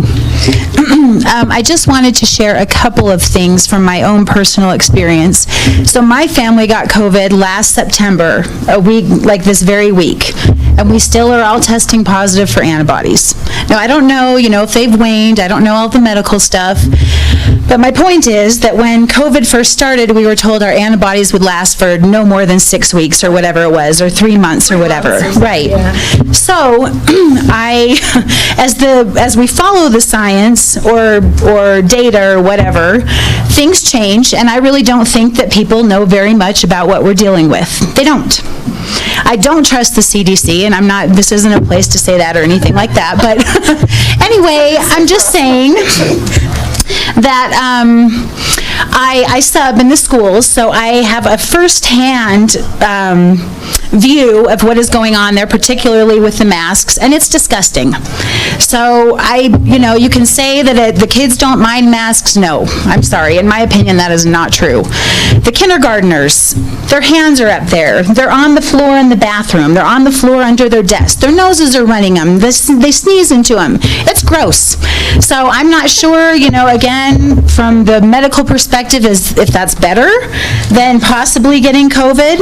But honestly, I feel like this has all been surreal to me. Like, I feel like we have lost common sense in our country. I really do.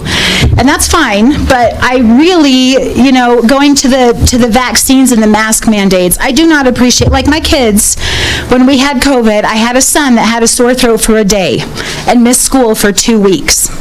So again, I don't know what how long they're contagious or whatever, but that seems overkill to me. But I guess my point is that, yes, this has been an extremely divisive topic. And I feel like for us, we've had it. So why would I vaccinate? Why am I going to do that? I didn't vaccinate for chickenpox. Right. Antibodies, yeah. Right. So to be shamed or whatever, or have this division because we choose not to get vaccinated is wrong. That's not right. And for my kids to be left out, like I have a situation with a daughter that can't go to a place that she should go to because she's not vaccinated, even though she just tested positive for antibodies. That's not us. No, I know. I'm just saying. We're trying to give parents all the Right. options possible for the parents to make the choices that they need to make the least restrictive way we can possibly do it Yeah. That's all we're trying to do. I know. I'm not trying to, rile everybody up. I'm just saying that we don't know a lot about it. And I feel like for my kids and for the situation that we've had, I'm sad. I'm sad at the division that it's caused and at like other people have said, you're made to feel like I don't love humanity because I choose not to get vaccinated. That's sad to me. So I just feel like I hope that going forward, we do leave it in the hands of the parents. I know that not all parents are responsible, but I feel like most of us, I don't want to get anybody sick either, and I keep my kids home if they're sick. But the masks, anyway, that's my feeling. I appreciate it. Again, the goal is that we never have to get to that decision. I know.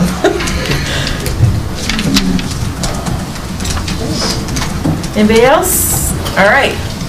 Thank you guys very much. It's been so long since we've had real life people at our meetings. It's great to see everybody. Again, what we're trying to do is make the best decisions.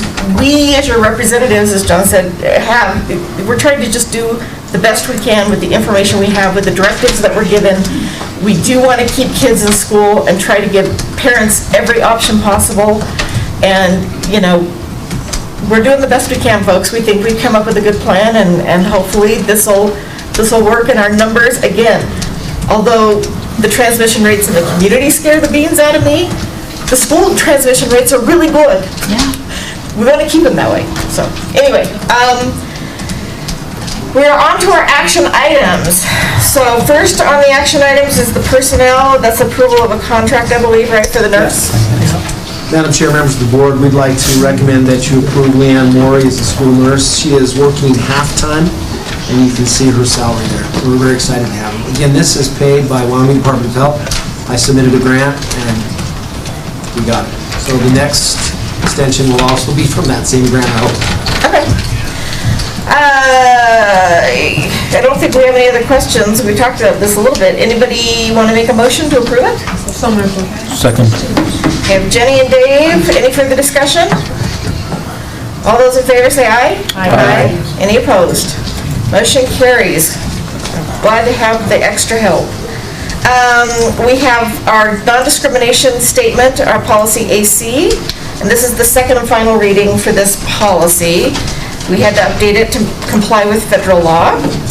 So, do you need to introduce it any more than that? I don't think so, unless you want me to. Not really. Okay. Do we have a motion to approve on second and final reading, policy AC, the non-discrimination statement? Madam Chairman, so moved. Second. So that was Dan and Cassie, right? Yep. Okay. Any further discussion? All in favor say aye. Aye. Any opposed? Okay. Next is our press box that Jaron wants us to take out of our one-time money kitty. Is that right? Yeah, so this would be the one-time expenditure of $68,000 for the press box, is my understanding is what the request is. Is that right, Jared? That's correct. Yes. Okay. Do we have a motion to approve the one-time expenditure of $68,000 for the middle school press box? So moved. We have a motion by Jenny, a second by Krista. Any further discussion? All those in favor say aye. Aye. Any opposed? Motion carries. You got your money. We do have the Rocky Mountain Power easement agreement. Can you table that? Well, I need a motion to table, or to continue it, not table. Table means we're going to bring it back up today. Continue means it's another day, so yeah. So I do need a motion to continue if we're going to continue that to get some answers. So moved. Second. Okay, we have a motion and a second to continue that action item. Who was the second? Caleb or Dan? Dan. All those in favor? Aye. Aye. Any opposed? All right. Linda wants some food service equipment. Yes? Not changed her mind. We haven't really talked about it, but it looks like a hot cold cabinet for the high school kitchen. Well, we want to stuff on you know, Linda fed the world last year, so, you know. And this year. And this year. Well, you know, we've talked about all the bad things with COVID. The good thing is that I made bank. So, yeah, I do have some extra money we actually need to spend down, as John had talked about. So I'm hoping to purchase a hot hold cabinet and a new tilt skillet for the high school to replace some of the very, very old equipment that we have. So we've been fortunate to be able to purchase a lot of new things, so. Okay, so, we're going, you gave us, that's what, thank you, Dave. We're going with a little bit on both of these items? On both, please, yes. Okay. Okay, so I do need a motion to approve the purchase of both items. I think we could do this in one motion. So moved. Second. Okay, the low bid on both items.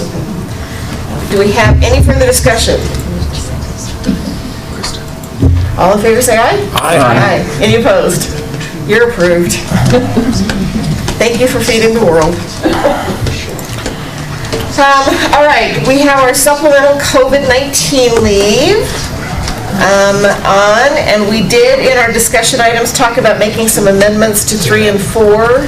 This is what I have, Madam Chair. The amendment to 3 would be just to switch that to isolation, not quarantine. Correct. And number 4 would be to switch it to the 5 and 5. Correct. 5 or 10? 5 and 5. 5 and 5, yeah. 10. 5 and 5, yeah. Okay, any other questions or anything? All right, do we have a motion to approve the COVID-19 leave as presented with the amendments just discussed? So moved. Second. I'm going to go Dave and Krista. My biggest job is figuring out who does what, right? Any further discussion? Okay, hearing none, all those in favor say aye. Aye. Any opposed? Okay, your leave is approved. Thank you. We have some excess special education equipment apparently to get rid of. Is that correct? Yeah, if you want to answer questions, or if you don't have It questions. looks like a whole bunch of iPads and, like, you know, electronic stuff that we end up going through. I'll talk while I'm walking iPods. a lot of this type of stuff, iPods. Who has an iPod anymore? Or these iPads, you just can't update them, so they're kind of a glorified whatever music is downloaded or so, and they're hard to run with, some of the big iPads, so. Ones, I think, somewhere in my drawer. And So- everything you try to download says your iOS cannot be updated. That's the message, that way. So we just So, I appreciate mean, the do they ability. just take these apart for parts? Or- So most times, if they can't be used, Jaren has an individual that we recycle our stuff through that he'll come so up we and can pick. recycle, okay. Perfect. All right, I do need a motion to approve the Excess. yeah, I don't know if I'm approving the list and allowing the removal, or if I'm approving the, what are we approving? Probably the removal. Just the excess list. Okay. Do I have a motion to approve the excess list? So moved. That's Caleb, right? That one was. Joel seconded, I heard it. Joel, thank you. Thank you, Joel. All right, we have Caleb and Joel. Any further discussion? All those in favor say aye. Aye. Any opposed? All right, terrific. Thank you. And then last but not least, you have a special consultant contract, I think, for your department too, right? Yeah, it's, I think it's actually a little more exciting than a tilt skillet, but I haven't operated a tilt skillet before. But no, the work that we're doing with this individual with Ivy League Consulting is, we're really excited about. She'll be working very closely with our secondary high school math and science between Evanston High School and Horizon High School, and supporting our general education and special education teachers in collaborative work and team teaching, understanding the data, as well as our paraprofessionals, and which truly are some of the backbone of our ability to educate students. And so to bring all of those individuals, help them understand the dynamics of team and supported teaching is right now priceless in moving the dial for our kids and their learning capacity. So great resource and asset for U101. Okay, do I have them, unless there's other questions? Is this the grant one that's paid for? Is it general funds? How is this one? This one is out of my grant that way. So we need a motion to approve the Ivy League Learning Contract. Wow, that's a tongue twister. So moved. Second. That was Dan and Jenny. Thank you very much. Any further discussion? All those in favor say aye. Aye. Any opposed? No, thank you very much. You are approved. Thank you. Pretty cheap for an Ivy League. I know. Yeah. Cheap for an Ivy League, right? Okay, we have board roundtable. I would like to start by having an introduction of our new board member down here at the end. I'm Lily Johnson, and I'm the student body president this year. Congratulations, Lily. Thank you. Tell us about how the first 2 weeks of school went. So far, I feel like just overall. Yep. Your feelings. Personally, I am very stressed because homecoming is soon, but overall, I think it's going pretty well. I think students are glad to be back in school. I think they're especially glad that we don't have the mask mandate. They've all been very grateful as far as I can tell, so thank you for that. Just stay healthy for Pete's sake. We will try. And stay home if you're sick. And stay home if you're sick. Yes. Thanks, Lily. Thanks, Lily. It's nice to have you here. Welcome. Anybody else? So I will say, I know Lily sent us that little note down, we were passing notes. And my son's on the football team, he's a senior on the football team, and he came to me with a group of his friends that wanted to try to change homecoming dance from Friday to Saturday. I talked to Mr. Lester about it. He said it's really just not a possibility this year, but if it's something you guys want to change, that was what the note was about, is can we talk about it? I think it's something you guys need to get on the board agenda and talk about changes for next year, for next time. Like, if it was a possibility, I was totally with you until I talked to Mr. Lester, and he's like, you have to understand how many groups are already involved in coming here, and volleyball coming and all that. It's not that it's a bad idea, it's too short of notice. Yep. So, I think you guys should, like, work on a proposal, maybe take it to Mr. Lester first, and then set up a time to bring it in front of the board after you guys come up with a plan for the next future generation. It's always good practice to come in front of the board as a group. Agreed. So it's not that it's a bad idea, it's just, it needs work through a little bit before we can do it. I was actually telling students, I eventually was actually on Mr. Lester's side saying, maybe it's too late Right. now. Yeah, I think it's a week away. It's a little late. I was like, So the boys need to bring their nice dress stuff and take a shower in the locker room. Madam Chair, members of the board, just a reminder is, this was changed at a student request, parent request, just recently. It was. In the last couple of years. In the last couple of years, yeah. Yeah, and it was, there were reasons behind it, and that's kind of, I guess, where you get down to discussing those reasons. It's, it's going to be like any decision, nobody's ever going to be happy. We want to do what the kids want to do. At the same time, we want to support what parents wanted in this situation. So I don't know how we draw the line, but Work up your own proposal and go to us. yeah, that's the way to do my it. theory. You guys Yeah. figure it out. The board typically wants We to don't be dictate what informed. they- Yeah, we want to be about their informed, coming in so and we make like those having, decisions. yeah, but Mr. Lester gets to make the final call. And if he gives you a rough time, he'll talk to me. That's right. So is there a dance? Yeah, homecoming dances. Because I cannot find info anywhere. Really? Online about I it. have a fun little sheet to give you guys out there. It is after the game on Friday. It's after the game on Friday? Yes. Okay, what time? Just after the game? At the high school. What time after the game? The dance, it will be from 8 to 11. 8 to 11. Okay. And that's the other thing that I like, is if you remember what we did last year, and we did it again this year, is we're letting all the schools out to go support the parade and support, hopefully they support the game. It's an afternoon game, which Yeah, the we game's used to at 3. do all the time before we got lights, but there was a reason why it was switched, and everyone liked it last year, and It was fun. apparently, not everybody, but that's okay. You got, Again, we're never going to please everybody. That was, I think, what the senior boys are kind of come to, but you gotta understand the good too, that's why I think we need to go to Lester first. Wait till Let they him see all those explain kids the at the good game, that's the exciting. Yeah. Okay, anybody else? Well, then I need a motion to adjourn. I'm going to go Cassie and Kristen. I'm sorry. All in favor, say aye. Aye. Any I have a opposed? mask on, so you can't hear me. Thanks you guys very much. So I have to make sure I'm loud.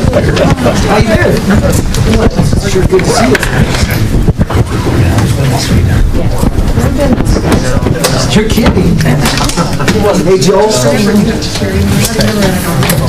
ya. Do we have stuff to sign, Sherry? Do we have signs? Okay. I just didn't want to run out on you.